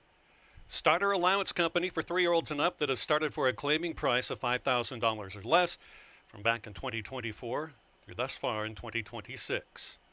Scratch the 4. Scratch the 7. Here's your post parade. Number 1 is Running for Cash, running for owner John Dant, trained by Ralph Martinez, ridden by apprentice rider Brody Martinez. The 2 is Fire Brian, owned by Valerie Llanos, trained by Fernando Bahena with E.T. Baird in the saddle. First of 2 for Val's Thoroughbred LLC, Hugo Rodriguez trains. Number 3, Euclid Avenue and Frank Reyes. Scratch the 4. 5, the other for Val's Thoroughbred LLC, Hugo Rodriguez trains. The 5, Code Runner with Alexander Bendezu.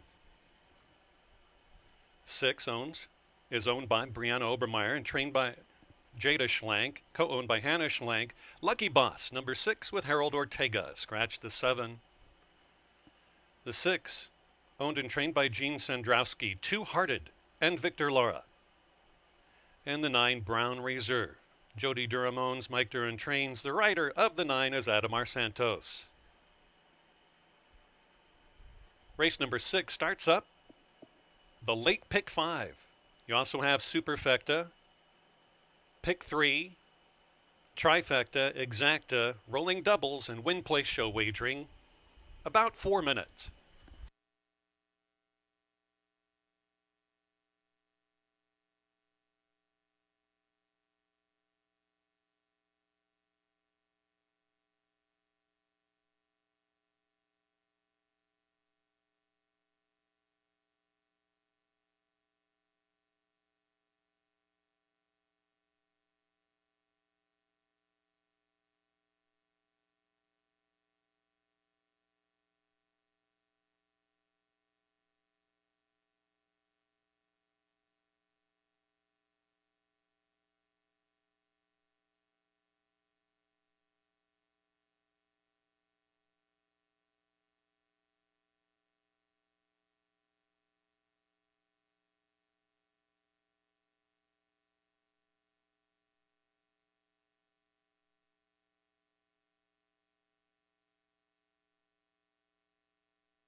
You still have at least 1 minute until the 6th.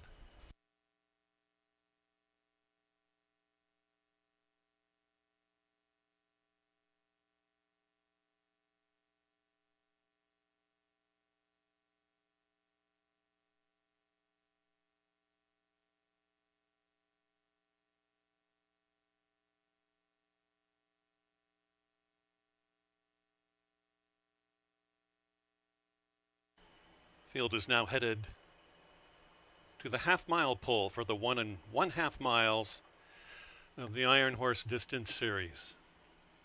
Last chance to wager.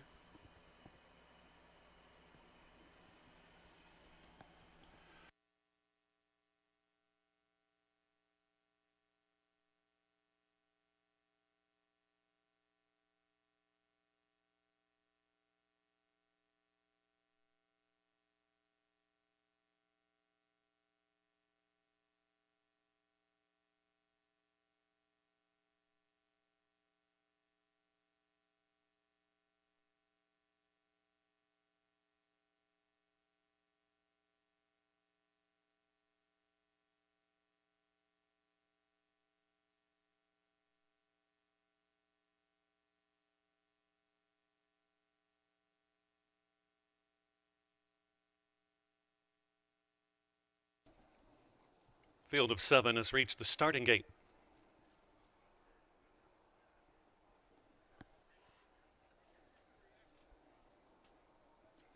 Moving in is Running for Cash. Code Runner going off even money as of now. Fire Brian, Lucky Boss,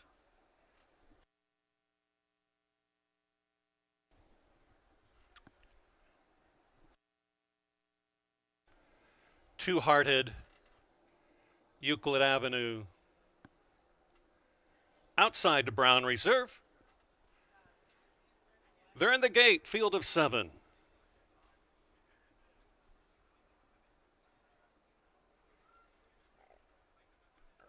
Kelly Mulvaney sends him on there. 12 furlong distance in the Iron Horse Distance Series Part 4. Out to the front, Euclid Avenue to dictate terms. There goes Brown Reserve on hold, and a big hold at that, letting Euclid Avenue get out to a 4.5 length lead. Next on the inside as I go around turn number 1 of 3. Fire Brian's hard to hold and goes right up for the place spot. Next and fourth, about 10 lengths off the front, is Running for Cash. On the backside, it's Two-Hearted and the late running Code Runner. Will pick them up at least 15 off the speed that is Euclid Avenue as they pass the grandstands by for the first time. Drifting out into the center of the course is Fire Brian. Fire Brian is just doing that, takes flight and has that lead past the wire for the first time around. So Fire Brian has the front from Euclid Avenue, who does not want to relinquish it. These two tear out in tandem together. Back in third, a long way back, to the oncoming Brown Reserve, who's at least 16 lengths back in third. On the move in fourth is Running for Cash, about 17 off the lead. Next comes Lucky Boss, and the last two trailing together, Code Runner and Two-Hearted. Well spread out, only about 15 lengths from front to back, down the back stretch. It's Fire Brian out by almost 2.5. Euclid Avenue has always looked the part, looking for competition, just well maintained by the rider. Here comes Brown Reserve, who's the first to move from far back. Next, we have a wall of 4. On the wide part of the track is Lucky Boss, trying to get rid of Two-Hearted, who's in the fray. Big bumping going on far back between Code Runner and the retreating Running for Cash as they exit and enter the third and final turn. As they go down past the 550-yard mark to go, it's Euclid Avenue and Fire Brian. Code Runner is the main threat, up into third and is gaining ever so slightly. Two-Hearted is gaining as well. Running for Cash is now running back in fifth. As they head down the lane in the 1.5-mile test of champions, it's Fire Brian to show the way. Down the center is Code Runner. On the inside, Two-Hearted. It's Fire Brian. Here comes Code Runner. Not today for Two-Hearted. It's Fire Brian to win this test. Fire Brian at 4.5 to 1 is going to win by over 3 lengths. Two-Hearted was second. Code Runner was third, and then Brown Reserve.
2859. 2, Fire Brian.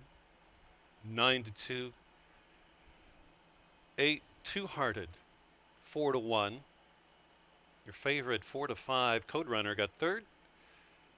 And then Brown Reserve finished fourth at 7-1.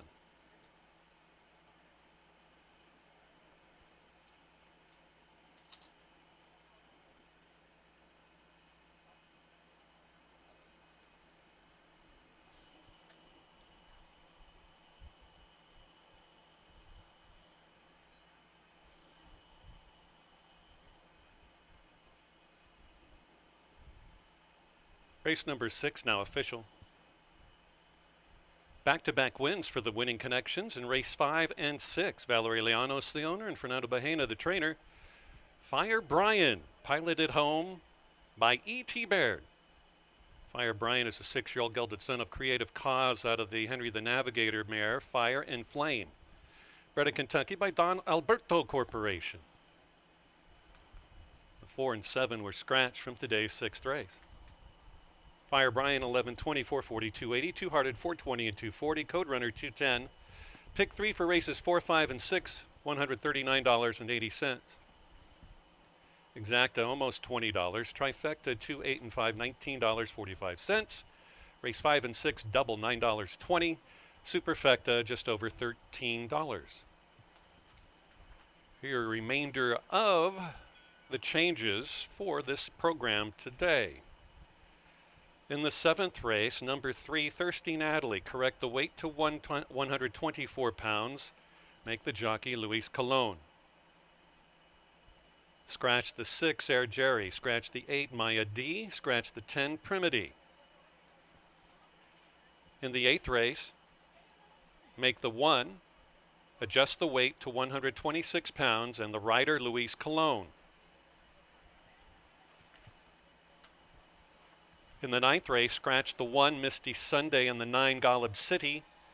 On the 6, take the silver, adjust the weight to correct the weight to 124 pounds, and make the rider Alex Bendezu. 10th and last race, number 8, Cariel. The weight does not change. Make the rider Brody Martinez on the 8, Cariel, in the 10th and last.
Welcome back. We got about 13 minutes to post race 7. They're already down in the paddock, and we're closing out a pick 3 and starting a late pick 4. Kudos out to E.T. Baird. When you're going a mile and a half, sometimes if you've got the horse that can get on the lead, thefts are very possible. This race, 6 furlongs. These are 62.50 non-winners of 3 lifetime. Originally a field of 11, now down to a field of 8, taking out the 6, 8, and 10. That would be Air Jerry the 6, the 8 horse Maya D, and it looks like the 10 horse Primley. So they're all out of the race. Let's take a closer look at the runners.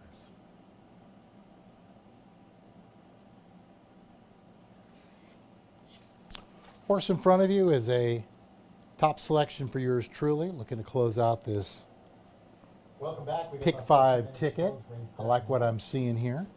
This is Brave Samantha. Manny Perez sends out the Hawthorne Invader. It's been well traveled. This horse has been everywhere. Churchill, Oaklawn, Keeneland, Horseshoe. And last time out was seen getting well beat against grass horses on July 12th over at Hawthorne. So I think the sprinting is the big question mark here. They've only done it 4 times, and they're an 0 for 4 with 2 seconds. But in this race, I think the horse does make sense. Not a lot of speed in the race, especially now. Maya D is out. Air Jerry is out. So now you start wondering who will actually make the lead. That's why I think it was a race to include all 4, not only in the pick 3, but the upcoming late pick 4. And we'll get to that in a moment. Let's talk about the second choice. That's 3, Thirsty Natalie. Make the rider Luis Colon for Terry Lovinger and John Maroney, a California homebred. This horse came through the CTBA sale of January of 24. And it looks like Lovinger hung on to this one. Or maybe just decided, hey, John, you want to buy in on this one? And it looks like that's exactly what they did. This horse has been here in the Midwest for quite some time. You can go at least back to August of last year. Was a nice winner on April 14th on opening day. Ran away from the group. And then 2 back-to-back second place finishes in June and July. I think the horse makes sense. Definitely a must-use. 1 for 9, though, at the distance. 9 races lifetime at 6 furlongs. 2 seconds and a third. Approaching 33,000 in earnings. So not a world beater, but I think the horse definitely makes sense. And in a race like this with no real speed, very easily this horse could find themselves on or near the lead. Steve Manley. What can I tell you about Manley? He's hitting at 22%. I like this horseman. Old school. Move our attention to the 4. That's Lily's Home for Gene Sandrowski. Brody Martinez gets the call. He was aboard last time out. Did a lot of fighting early in the race. In the mud. Ended up getting tired down the final 16th of a mile and was beaten 4 lengths in a field of 6. 0 for 10 at the distance, though, with a 2nd and 3/3. But, as I pointed out, with the scratches in the race, they might find themselves uncontested on the lead. As we've just seen today, that can be a very dangerous spot, whether you're sprinting or whether you're going a mile and a half. Rounding out the top 4, and I again say, in my pick 4 ticket and closing out my midway pick 3 ticket, I used all 4 of them. Into Golden Road for Arthur Coons. Currently at 6-1. Blinkers come off the 4-year-old daughter of Golden Sense. With the exception of 1 race last September at Churchill, this horse is pretty much a Fairmount Park horse.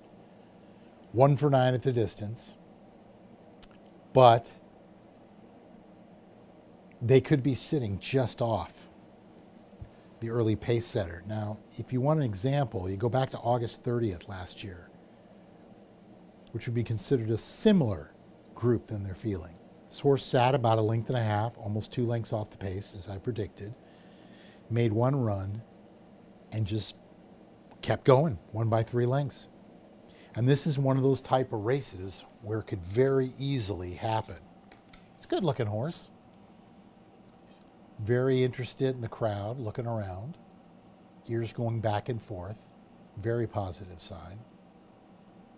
And I get it, man. I'm glad I have this horse in our pick four, pick three, and pick four tickets. So, 11-3, 4-9 is how we're going to see it. Starting off that $1 late pick four and another rolling $1 pick three. We're closing out our ticket. Hopefully, we get a little bit of a price here, but right now, 2-1. That's the outside horse. That's the 11. Brave Samantha, our top selection in race number 7. Horses getting ready to come out on the track. Good luck.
Time to play the late pick four, starting up with the 7th race. Fillies and mares, 3 years of age and up, that have never won 3. Scratch the 6, the 8, and the 10.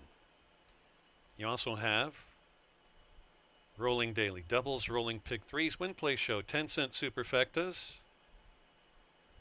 You have trifectas, exactas. Number 3, Thirsty Natalie. Correct the weight to 124. Make the rider Luis Colon. I did check downstairs. Johannes Arangaren, the 5-pound apprentice, one of the 2 we have here in the jockey colony. Sorry, Brody. One of the 3 we have here, apprentice speaking. She's doing just fine.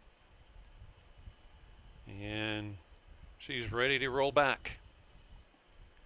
Upcoming 7th race coming up in just about 5 minutes.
Until 6 o'clock tonight, guests will have a chance to buy locally sourced produce, with each purchase coming in a Fairmount Park Casino and Racing Farmers Market bag.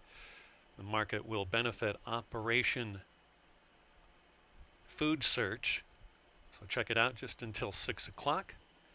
And on the big board right now, you see Peter Lurie's late pick 4. As he goes 4 by 3 by 2 by 2 for a cost of $48. Post time for the 7th, 3 minutes.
All right, horses are headed to the gate here for the running of the 7th. All of us upstairs are having a laugh about our local cable systems.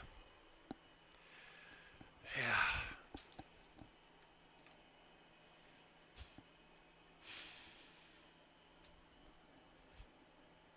AI is a wonderful thing. At least you don't get put on hold much anymore.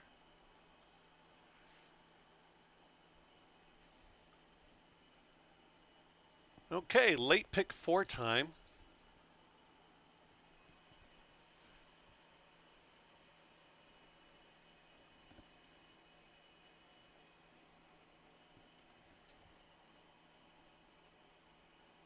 Last race of the day. An even dozen, going a mile 70 yards.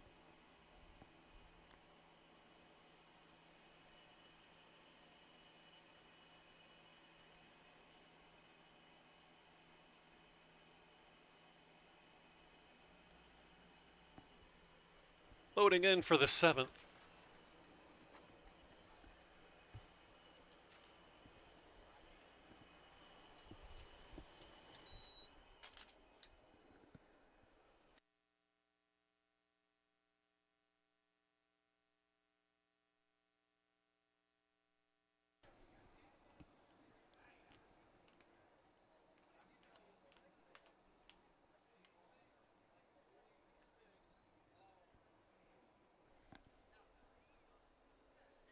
packing in the 1, Cocktail Cutie.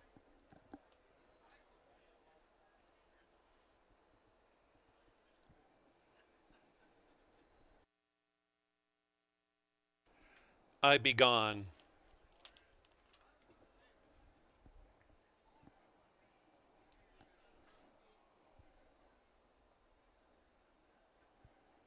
Tag War and Thirsty Natalie.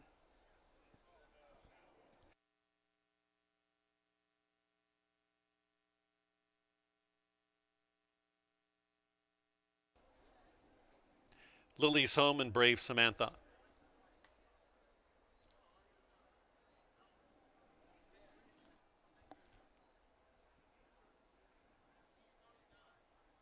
Tag War acting up. They're in the gate. And they're off. Perfect Dispatch. Lily's Home got the jump on them. Lily's Home by a length over into Golden Road in second. Moving as a team, Thirsty Natalie and Cocktail Cutie wider to into Golden Road. Goes back 2 spots into a joint third, almost fourth. On the far outside, Brave Samantha is fifth and picking them up. On the outside, Flow coming up into sixth as I Be Gone. Seventh goes to Taguar. Back we have Miss Kitty Pie. Kitty Pie's looking at them all as they bend left here. It is Lily's Home out by 2. Thirsty Natalie and Luis Colon with a pickup mount in second. Running up into third from far, far back. Looping up as I Be Gone, meaning business.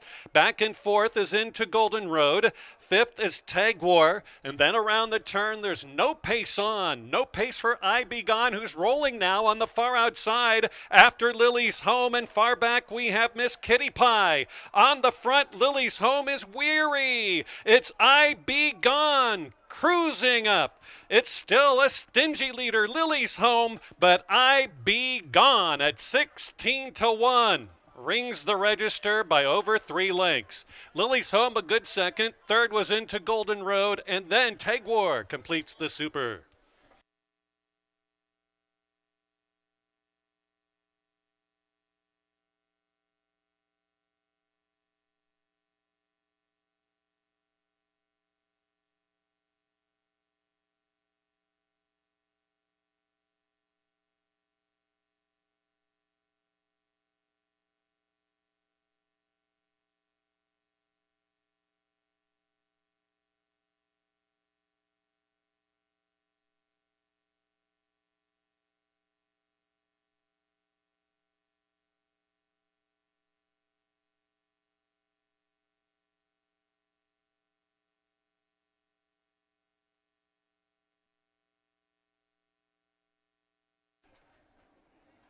$16-1 over 9-2, over 8-5, over 26-1.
Race 7 has just gone official.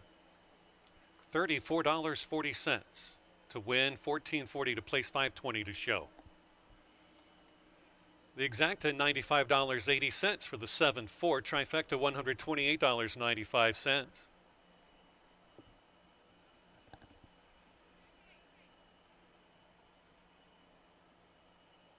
Race 6 and 7 double, $89.80.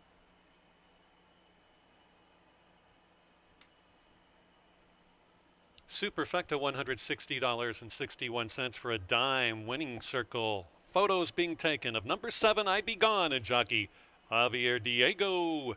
Owned by Joe Rule, trained by Dennis Higgins, and Arkansas bred by Bill McDowell.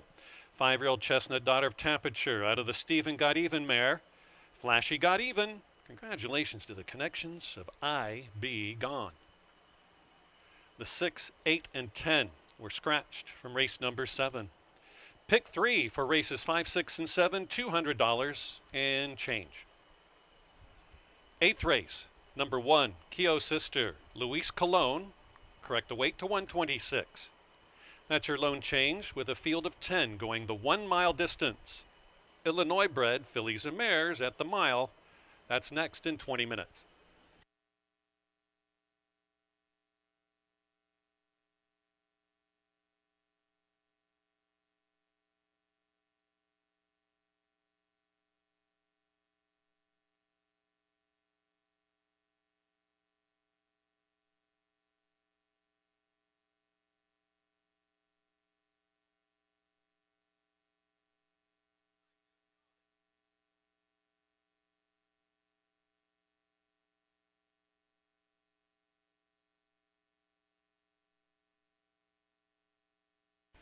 In our 7th race,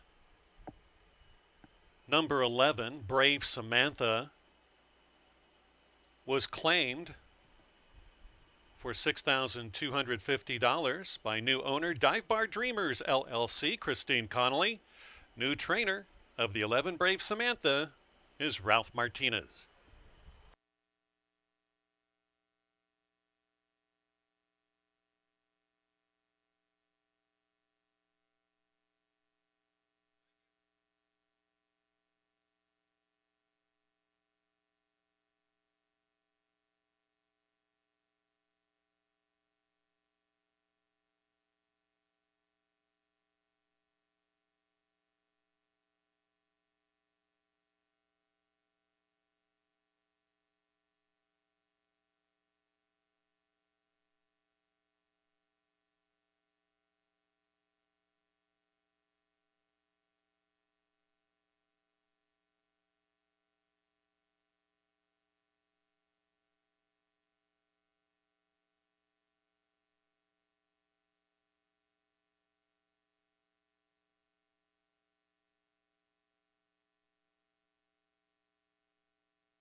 Field of 10 coming up next in the final pick 3 of the afternoon, 14 minutes to post.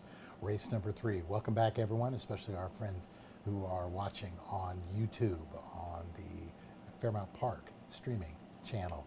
Hey, reminder, coming up this Saturday, 2026 St. Louis Derby. It is a 10 race card with a 1:30 early post. It's the same post we always are. But we highly recommend that you come out. It's going to be a lot of fun. There's going to be all kinds of things going on all day long. We got some really top end racing going to be happening. So join us at Fairmount Park. And if you can't join us there, by all means, join us on YouTube. This race coming up is 1 mile. These are Illini bred, optional claiming 20,000, non-winners of one, a $38,000, $500 purse. And the horses are already down in the paddock with this field of 10. Let's take a closer look.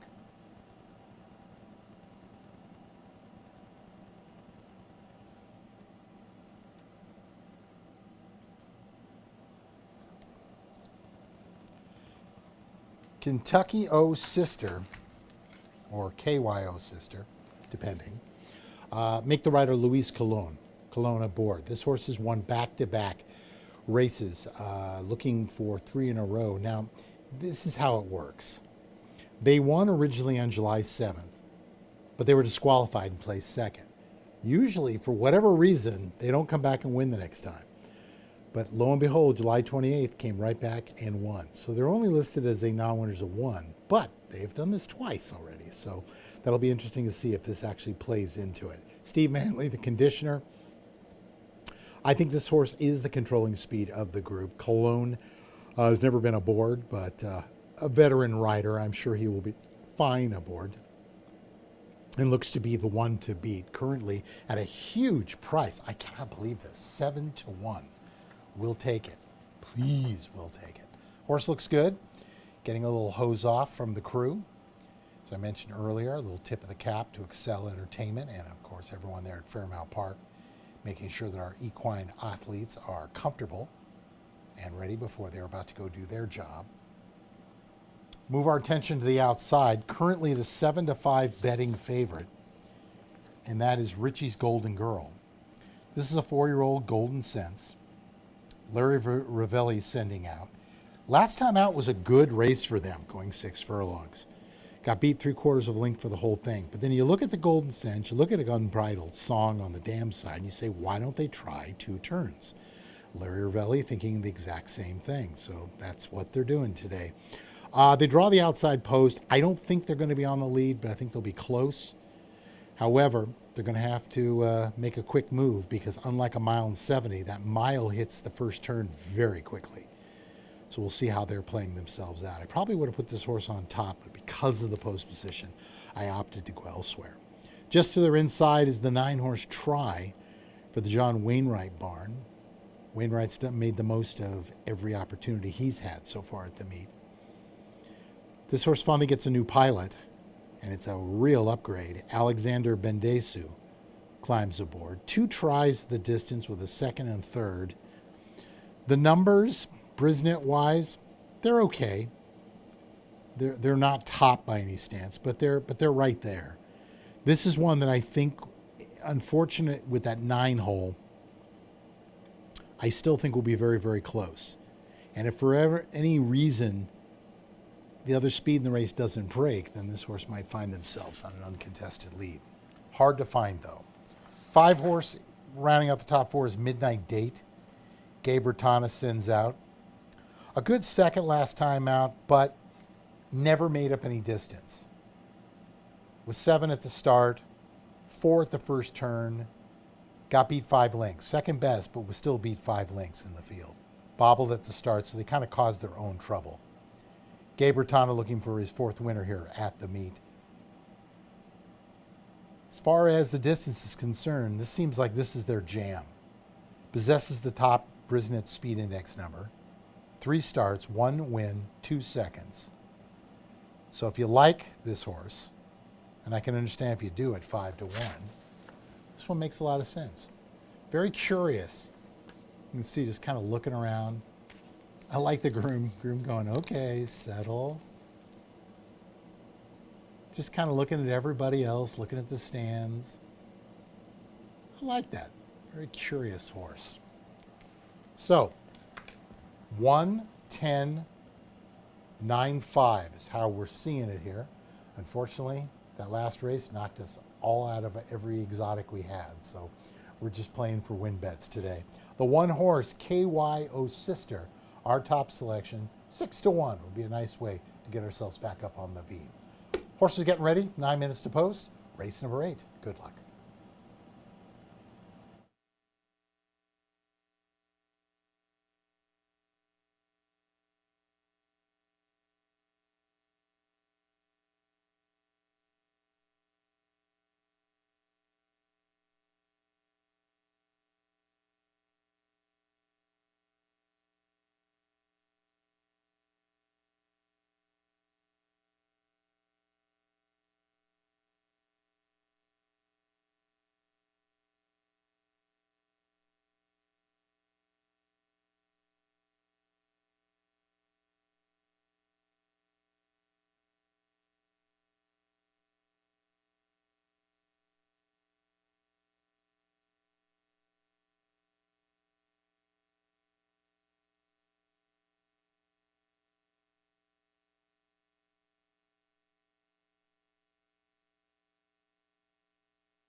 Fillies and Mares, $20,000 allowance optional claiming race for Illinois bred or foaled females, 3 years of age and up, that have never won 2 races or in for the $20,000 tag. Luis Colon to ride, number 1, Keo Sister at 126. Field of 10 to go the 1 mile 2-turn distance. Post time for that coming up in 6 minutes.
Hope you can join us next Saturday or this coming Saturday.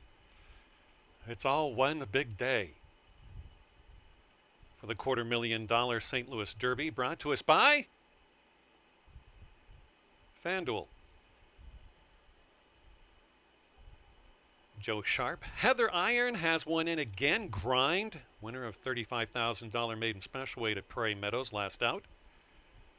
Wesley Ward scheduled to be here for My Racehorse. They should be bringing the typical hundreds and hundreds to be potentially in the winner's circle. Steve Manley with Illini Red, who you've probably seen out here. Ken McPeak, blackout time. Ken McPeak came out here and just rolled to victory in 2022 with Rattle and Roll, who went on to race in various Grade 1 events and almost won right around $2 million in his career. So hope you can join us. It will go off as the 10th and final race on this coming Saturday. St. Louis Derby, come on out. Should be a little cooler, maybe mid-80s. I'm not a meteorologist. Post time coming up for our late pick 3, just about 3-4 minutes away.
Less than 2 minutes.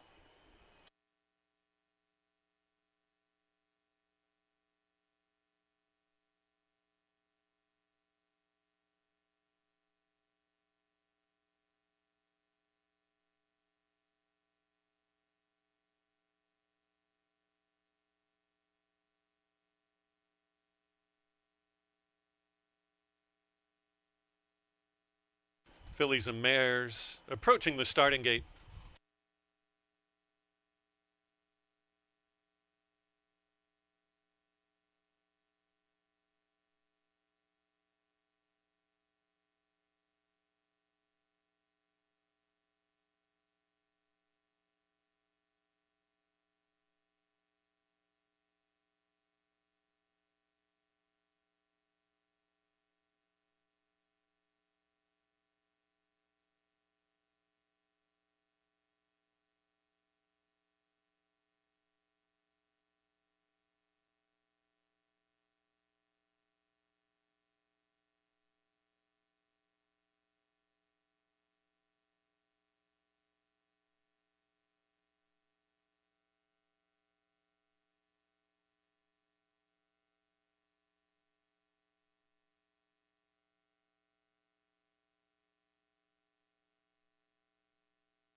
Moving in Keogh's sister and Harper Brianna.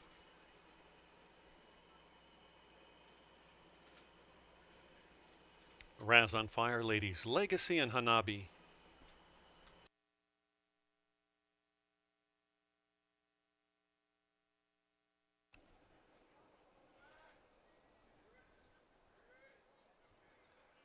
Passing Passion.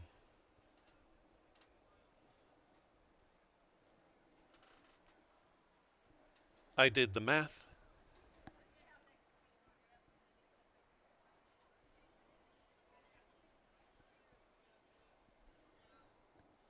Try.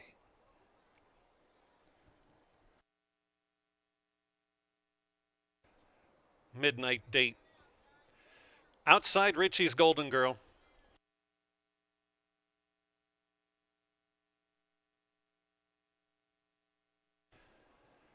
Fillies and Mares in the gate. Flag is up. And they're off. Hanabi gets to the front early with Midnight Date. The scramble is on from the outside two stalls. Try wants to get over. So does Richie's Golden Girls. They fan out about 7 wide past the 7 furlong mark. And it's going to be a headstrong Richie's Golden Girl from the outside stall to get up and on the lead.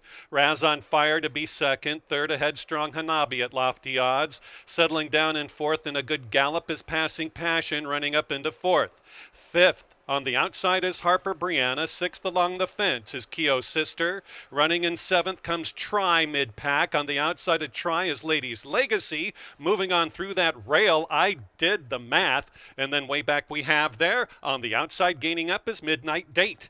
They all have to catch Richie's Golden Girl on the board at 7-2, has given them a 3.5 length slip. On the outside, Richie's Golden Girl has the front from Raz on Fire, taking over second from a retreating Hanabi, who's giving it her all. They go around the second turn. Faltering is Passing Passion, about to be passed by Keogh's sister, who runs up into fourth. On the move late is a long shot, Ladies Legacy as well. They're not cutting into the leader's margin. It's Richie's Golden Girl past the quarter pole, looking good, 3.5 lengths clear of Raz on Fire. Nothing coming from far back. How about Hanabi's trying to stick it out? Keogh's sister is no longer a threat, and they're all looking at the butt of Richie's Golden Girl, who is gone, who just scoots clear effortlessly to the wire, gate to wire, by almost 7.5 lengths. A good second for Raz on Fire. There's Try, who did just that and took over third place from Keogh's sister, fourth.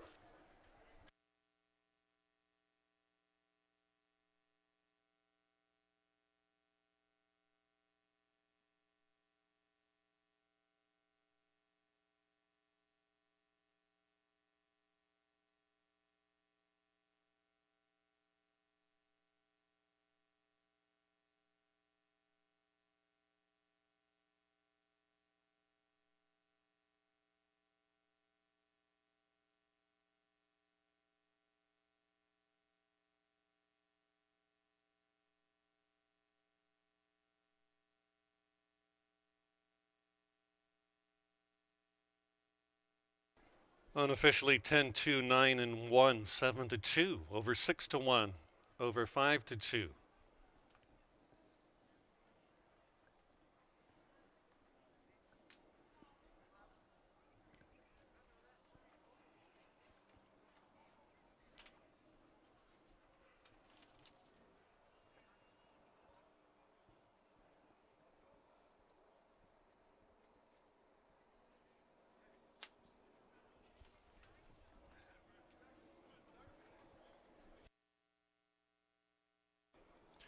Ten, 2, 9-1.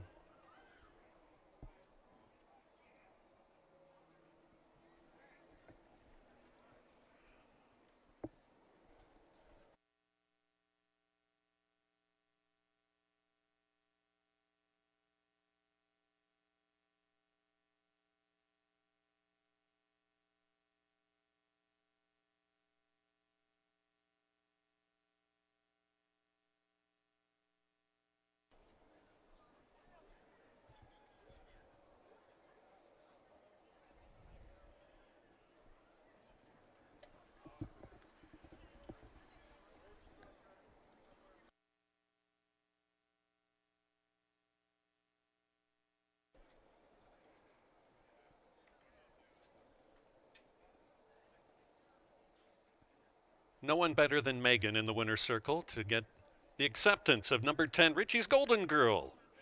And Julio Felix in the winner's circle, co-owned by Richard Raven and Patricia's Hope LLC. Larry Ravelli is the victorious trainer. Richie's Golden Girl, 4-year-old daughter, by Golden Sense out of the Unbridled Song Mare, Our Mighty Escapade, bred in Illinois by its winning owner, Richard Raven. The winning time for a mile, a minute 41 and 1/5 of a second, minute 41.31 seconds, 7-2.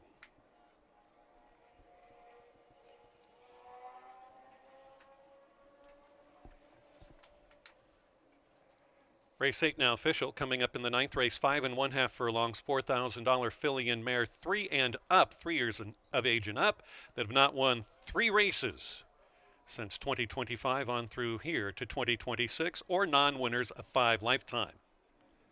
Scratch the 1 Misty Sunday and the 9 Golub City. Make the jockey on the 6 take the silver. Alex Bendezu at 124 pounds.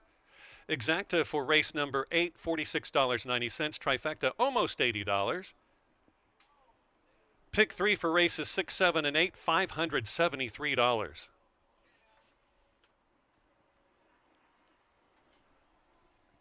Rest of the prices, the Superfecta 10-cent variety, $50.36.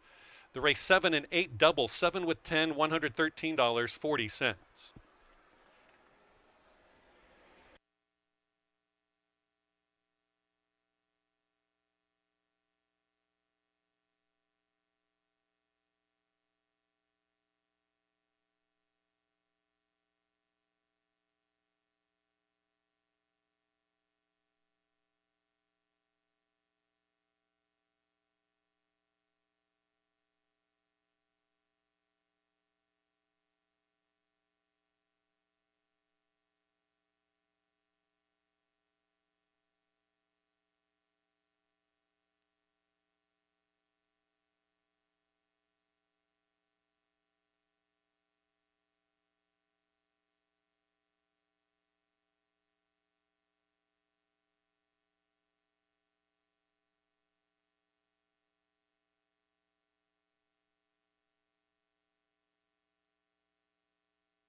11 minutes to post for race number 9, the start of the late daily double on this 10 race card. Welcome back, everybody, especially those of you who've been hanging in with us here on YouTube. We're looking at a 5.5 furlongs, $4,000 conditional claimer. Original field of 11 down to the 9 now, with the one Misty Sunday is out, as well as the 9 horse Galib City. Let's take a closer look at the runners.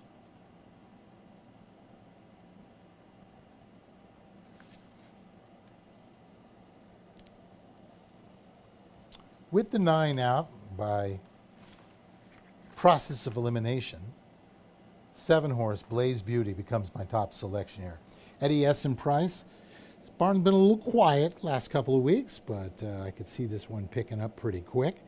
Still, all in all, Eddie's having a very good meet, hitting at over 16%. This horse was a winner back on July 28th and ran away quite easy that day against a similar condition. 1 for 8 at the distance, the aforementioned race we just discussed, so it's kind of been a hit or miss with this one. 2 for 14 lifetime. It's got speed. Ademir Santos takes the call. Santos has been extremely hot with the horses he's been climbing on, so I have to say, give him the shot. By the way, the 6 horse, Take the Silver, make the rider Alexander Bendesu. Move our attention over to the 8 horse, and that's Stagflation. Amy Nesbitt sending this one out, a 6-year-old daughter of Shaman Ghost. Never been off the board in 4 lifetime tries at the distance, receives the top number as far as the Brisnet speed indexes. I use these numbers. If you don't use Brisnet, you definitely need to look into it. 2 for 4 at the distance in the winner's circle with a 2nd and a 3rd. I think this horse will probably be sitting in that 2nd flight under the hot hand of Victor Lara. This horse, formerly of the Ralph Martinez barn, might have been a private purchase. I actually can't tell you what transcribed. But Nesbitt, 8% first time with new horses in her barn. Rounding out the group, the 4 horse for yours truly. That's Beffy. Frank Randazzo sends out, was a winner by 3 back, going 5.5 furlongs against the same condition. Decided to step it up. Didn't embarrass themselves, but were not in contention. They got to be at least 3.5, 4 lengths in both the last 2 races. So they come right back down. I think it's a smart move by Randazzo. 8-year-old daughter of Gradar. 3 for 15 at the distance. 11 of 15 hitting the board. And I think he's just basically saying it's an 8-year-old mare. If you want to take her, take her. So 7-8-4 is how I'm going to see it. Closing out the show here as we are looking at the late daily double being offered here. $1 minimum wager. About 8 minutes to post to race number 9. Horses will be coming out on the track shortly. Good luck.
Race number 9, time for the late daily double. Scratch number 1, Misty Sunday, and the 9, Golub City.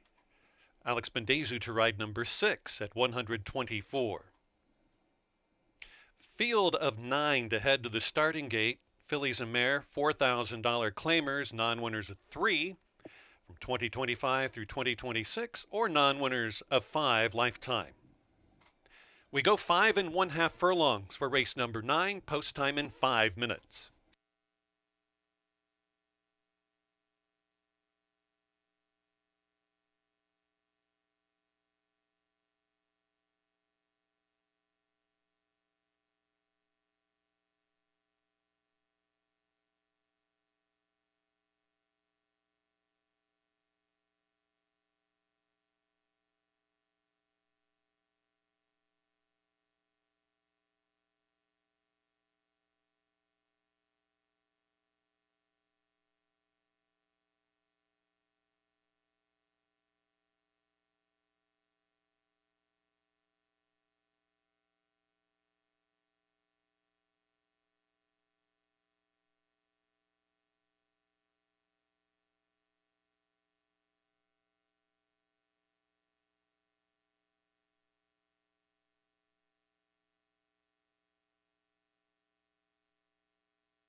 Two minutes.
Horses look like they're headed to the starting gate for the running of the late daily double.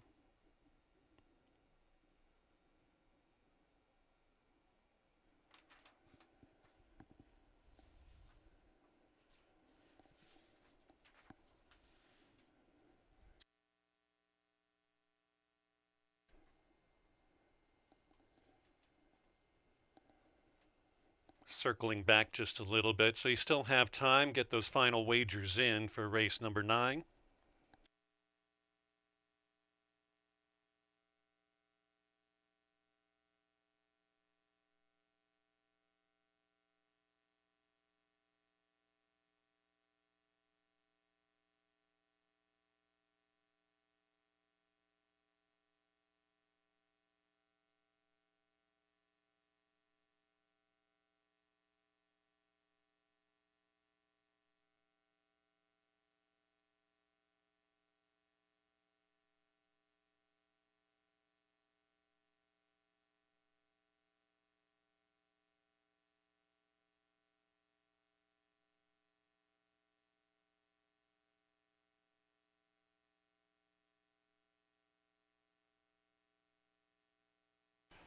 Field loading in quickly for the 9th.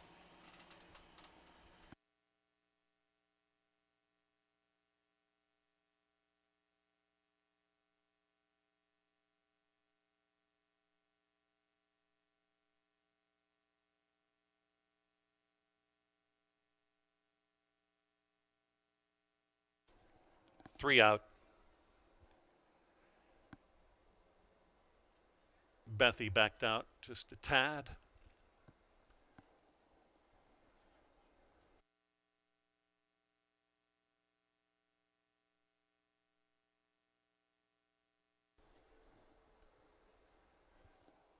Freedom Attack waiting on Grayson Gator.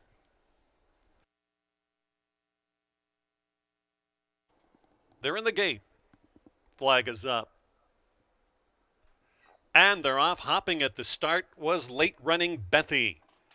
Good speed from Freedom Attack. Also up there is Time Break, hustled upon wider to Blaze Beauty. Your favorite Stagflation runs back in 5th.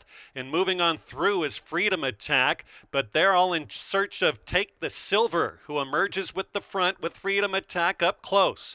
The next duo, we have Time Break and Blaze Beauty. Blaze Beauty gaining, and so is Stagflation, your choice on the board, up into 4th. Dropping out of it is Time Break, about to be passed by Bethy.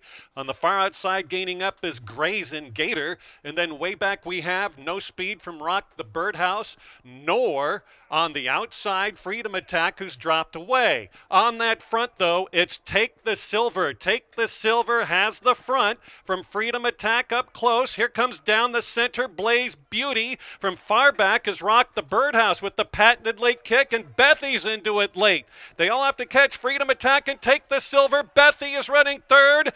It's Take the Silver to win. Bethy in a photo for 2nd with Freedom Attack, and then it was Blaze Beauty down the center for 4th.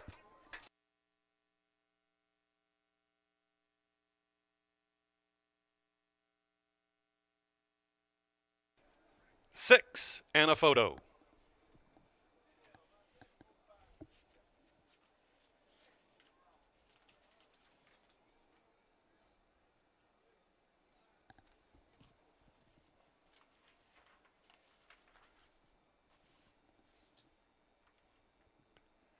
Six, photo 5 or 4.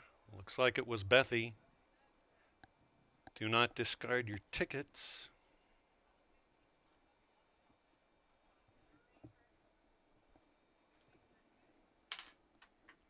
6, 4, 5, 7.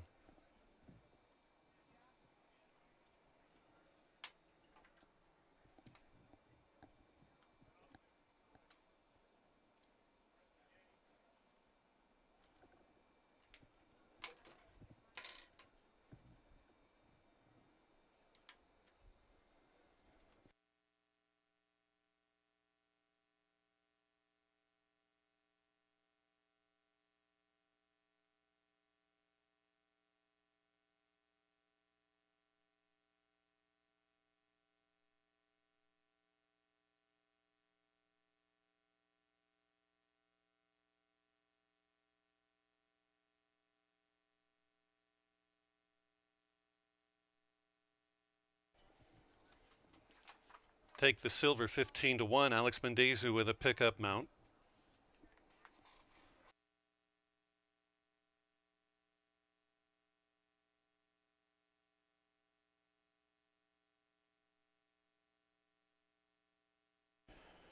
Entering the winner's enclosure, winner of today's ninth race, number 6, Take the Silver, and jockey Alex Bendezu. Co-owned by Ralph Martinez and Paul E. Martin, trained by Ralph Martinez. Take the Silver is a 5-year-old daughter of Take Charge Indy out of the Langfier mare Silver LaBelle. Bred in Kentucky by Chrysalis Stable LLC. The winning time, 5.5 furlongs, a minute 6 and 1, minute 6.21 seconds. The 1 and the 9 were scratched.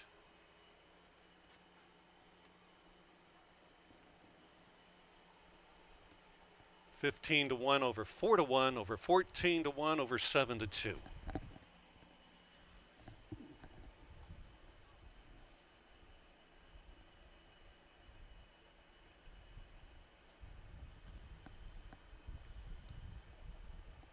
Race 9 now official.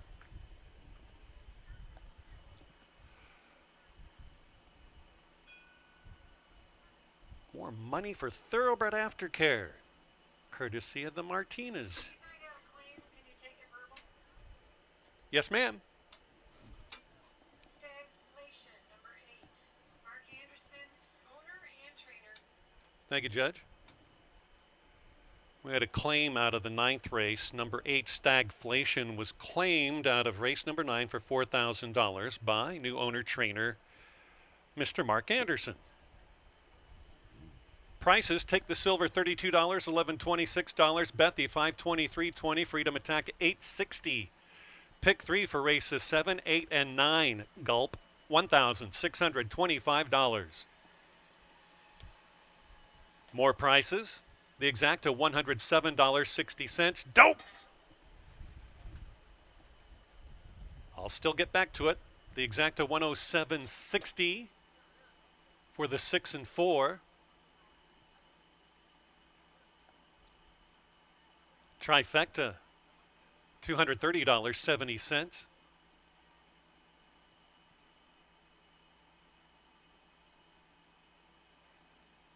Race 8 and 9 daily double $152 for the 10 and 6.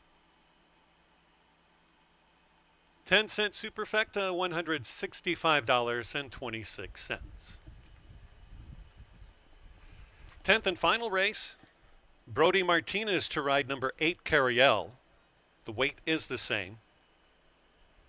We have a field of 12 going, a mile 70 yards, $4,000 claimers, non-winners yet in 2026. Post time 18 minutes.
Welcome back, everybody. The 10th and final on the Tuesday card, 12 minutes to post. Reminder, this Saturday is the 2026 St. Louis Derby, another 10 race card coming up. I've already looked at the card. It is not easy. It's going to be very, very interesting throughout the day, including the St. Louis Derby that goes as the last race on the card. Make it a point to be on track with us. It's going to be so much fun. If you can't be, like a lot of people are doing now these days, go on over to YouTube for their streaming channel. And all you have to do is type in Fairmount Park Racing Live, and they'll get you right over to us. We got this 10th and final coming up. No scratches, a full field of 12, going a distance of 1 mile and 70 yards. This should be very interesting. Let's take a closer look at the runners.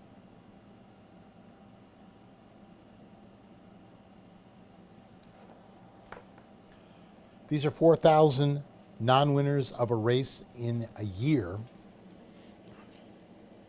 And these are 3-year-olds and upward, basically the boys.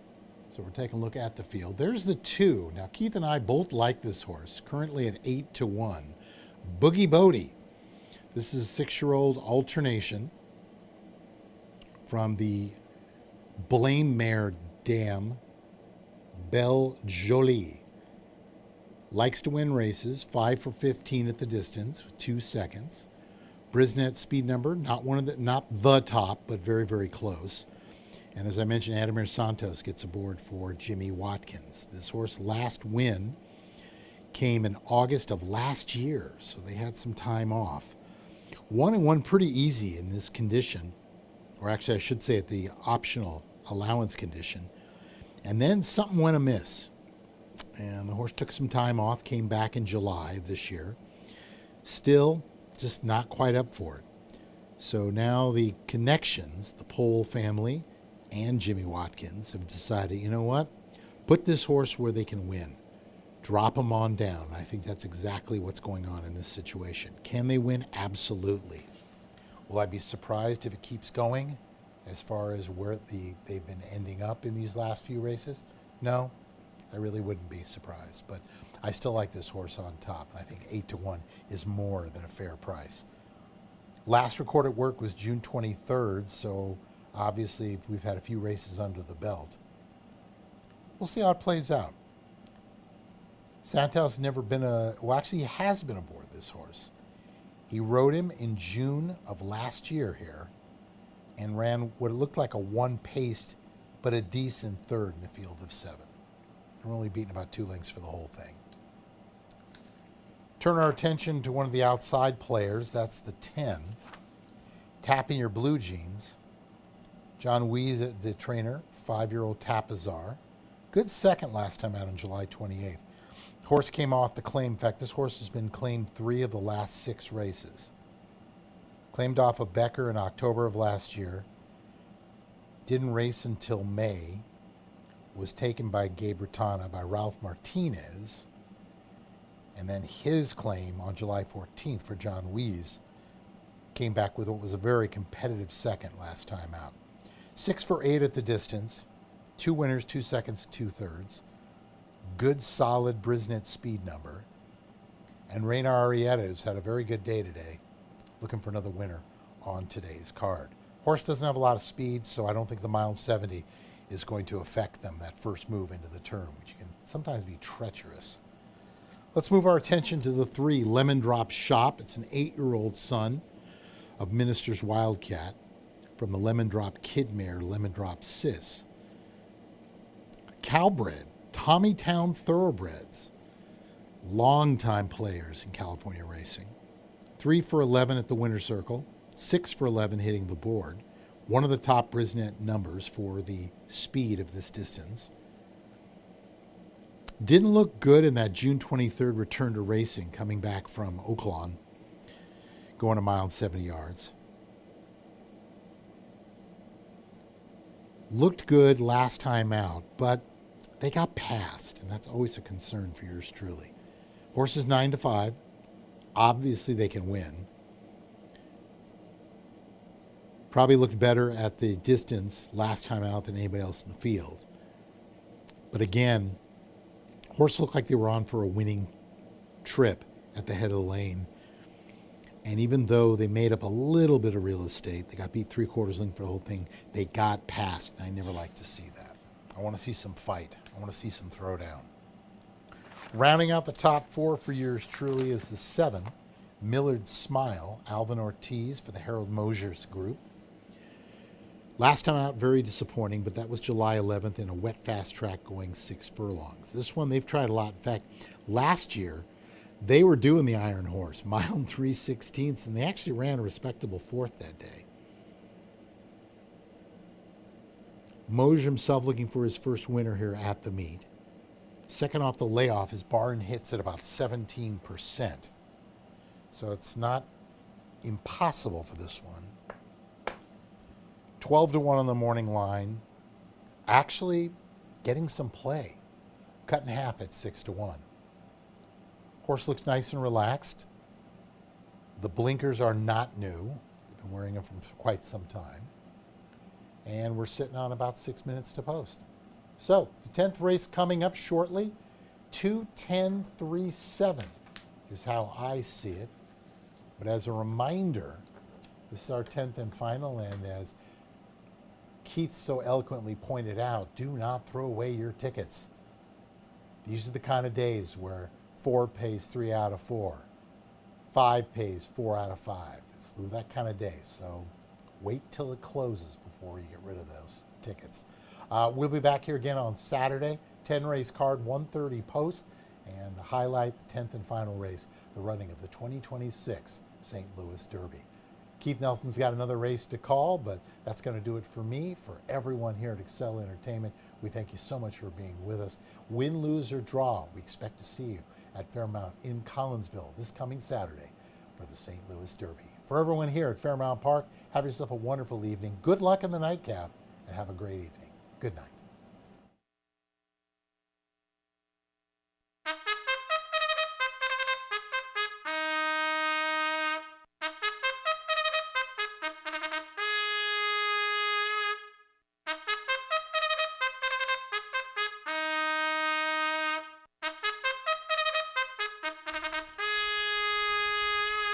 Non-winners this year, non-winners of a race in 2026. 4,000 the claiming price. We go a mile 70 with this full gate of 12.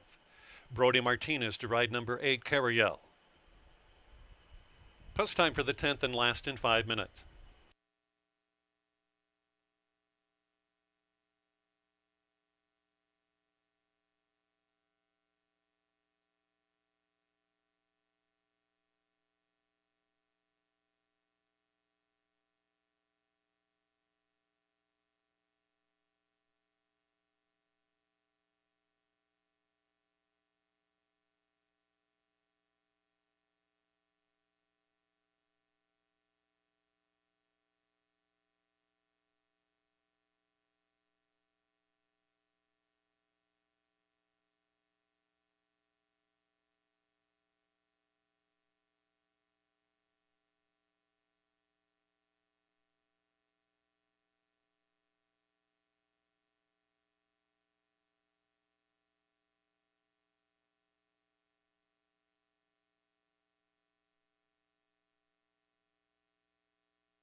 Just about 1 minute.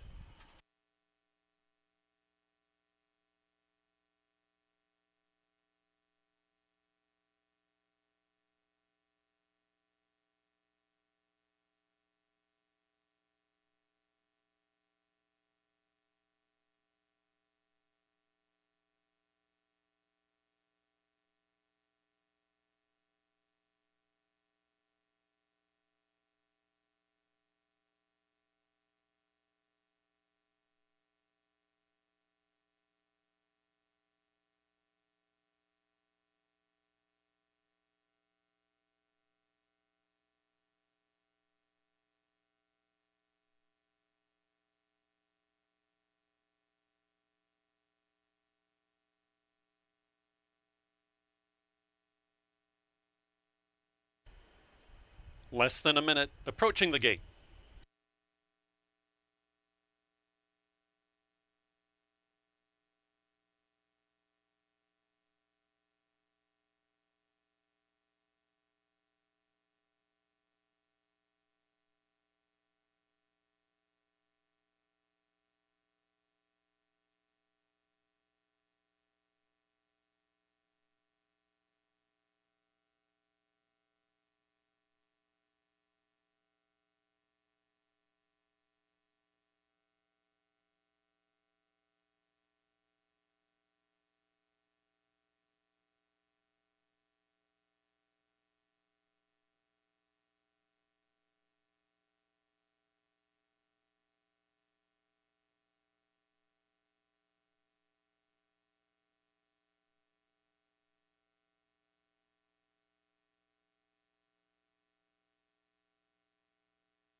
Moving in with the 10th and last. Rocket Hotshot, Millard Smile, and there goes Cariel. Boogie Bodie, Can't Steal My Thunder, Lemon Drop Shot.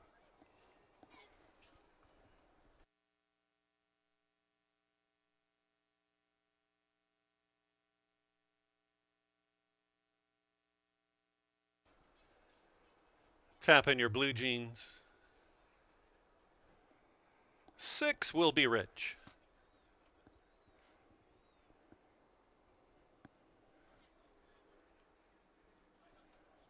Shady McGee.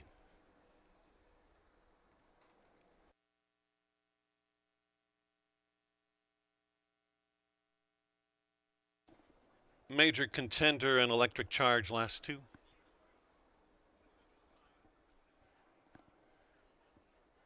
They're in the gate. Flag is up.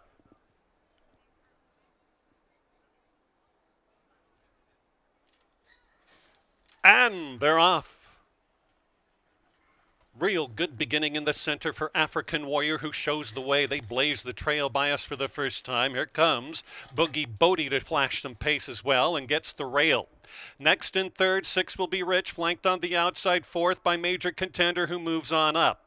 Back in fifth is Lemon Drop Shot in a prominent place. Underneath goes Rocket Hotshot for that 6th place position, now in fifth. Way back we have nothing really from Cariel, who's gaining ever so slightly. Millard's Smile is now along the fence. They're both about a dozen lengths back. On the far outside, Electric Charge has 3 of them beaten. They are tapping your blue jeans. Way out in the center is Shady McGee, and desperately last is Can't Steal My Thunder. They went 24-2 for $4,000 claimers. Down the backstretch, it's African Warrior by 3/4. From a Major Contender in second, who has passed on the outside, trying to move up as Boogie Bodie. Also pestering that one is Lemon Drop Shot. The top 2 wagering choices are getting closer to one another. Around the turn they go. Trying to be poised to pounce is Rocket Hotshot. Into the bridle late comes Major Contender. And there's Lemon Drop Shot, who dispenses with this field. 3/4 of a mile in a minute, 13-1. It's Lemon Drop Shot, Boogie Bodie. Here comes Rocket Hot Shot at lofty odds down the center. Into the picture comes Tapping Your Blue Jeans along the rail. Drifting outwards badly as Lemon Drop Shot. Boogie Bodie still has a chance, but Rocket Hot Shot takes the lead. Boogie Bodie overhauls Lemon Drop Shot, but it's Rocket Hot Shot at 48-1. Boogie Bodie was second, Lemon Drop Shot was third, and then Tapping Your Blue Jeans fourth.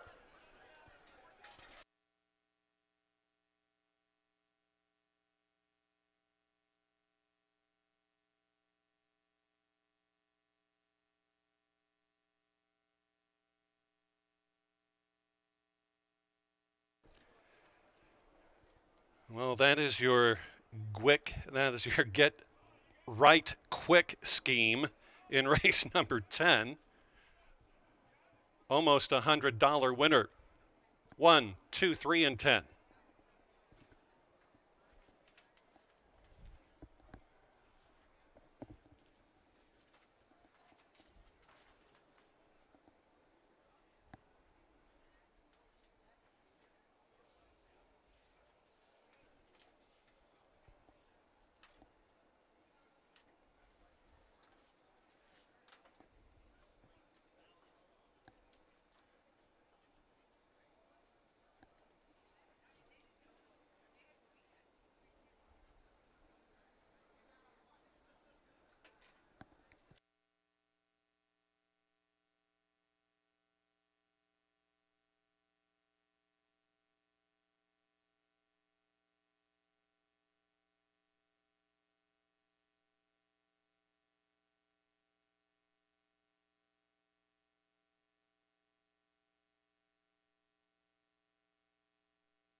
There's a great look at your longest price on the board.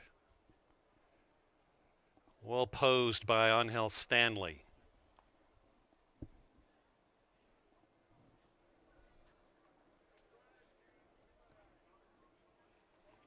Second longest price on the board.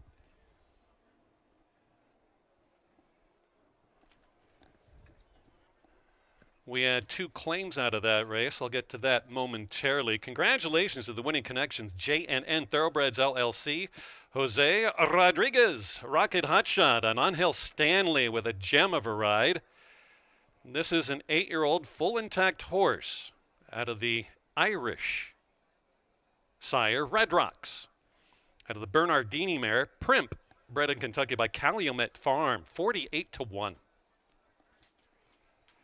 All 12 ran in the 10th and final race. And more than that, the time, 1:44 and 4/5 of a second. That is unreal. $97.40, $42.80 to place, $14.60 to show. The Superfecta, yeah, ding indeed. The Exacta, $300. Again, the Trifecta, $500. The Late Double, $4,524. 10-cent Superfecta, $300, $331. The Pick 3 paid 2 of 3 for $64.90. The Pick 4, 2 of 4 for $88.80. The Late Double has to be a record, $45.24. That's 4,000 plus. Okay. The Pick 5, the Late Pick 5, $333.50 for 3 of 5. That is it for me. I hope to see you on Saturday if we can do this all again. St. Louis Derby. It is the 10th race on our card of 10. Coming up Saturday, we start at 1:30. Goodbye.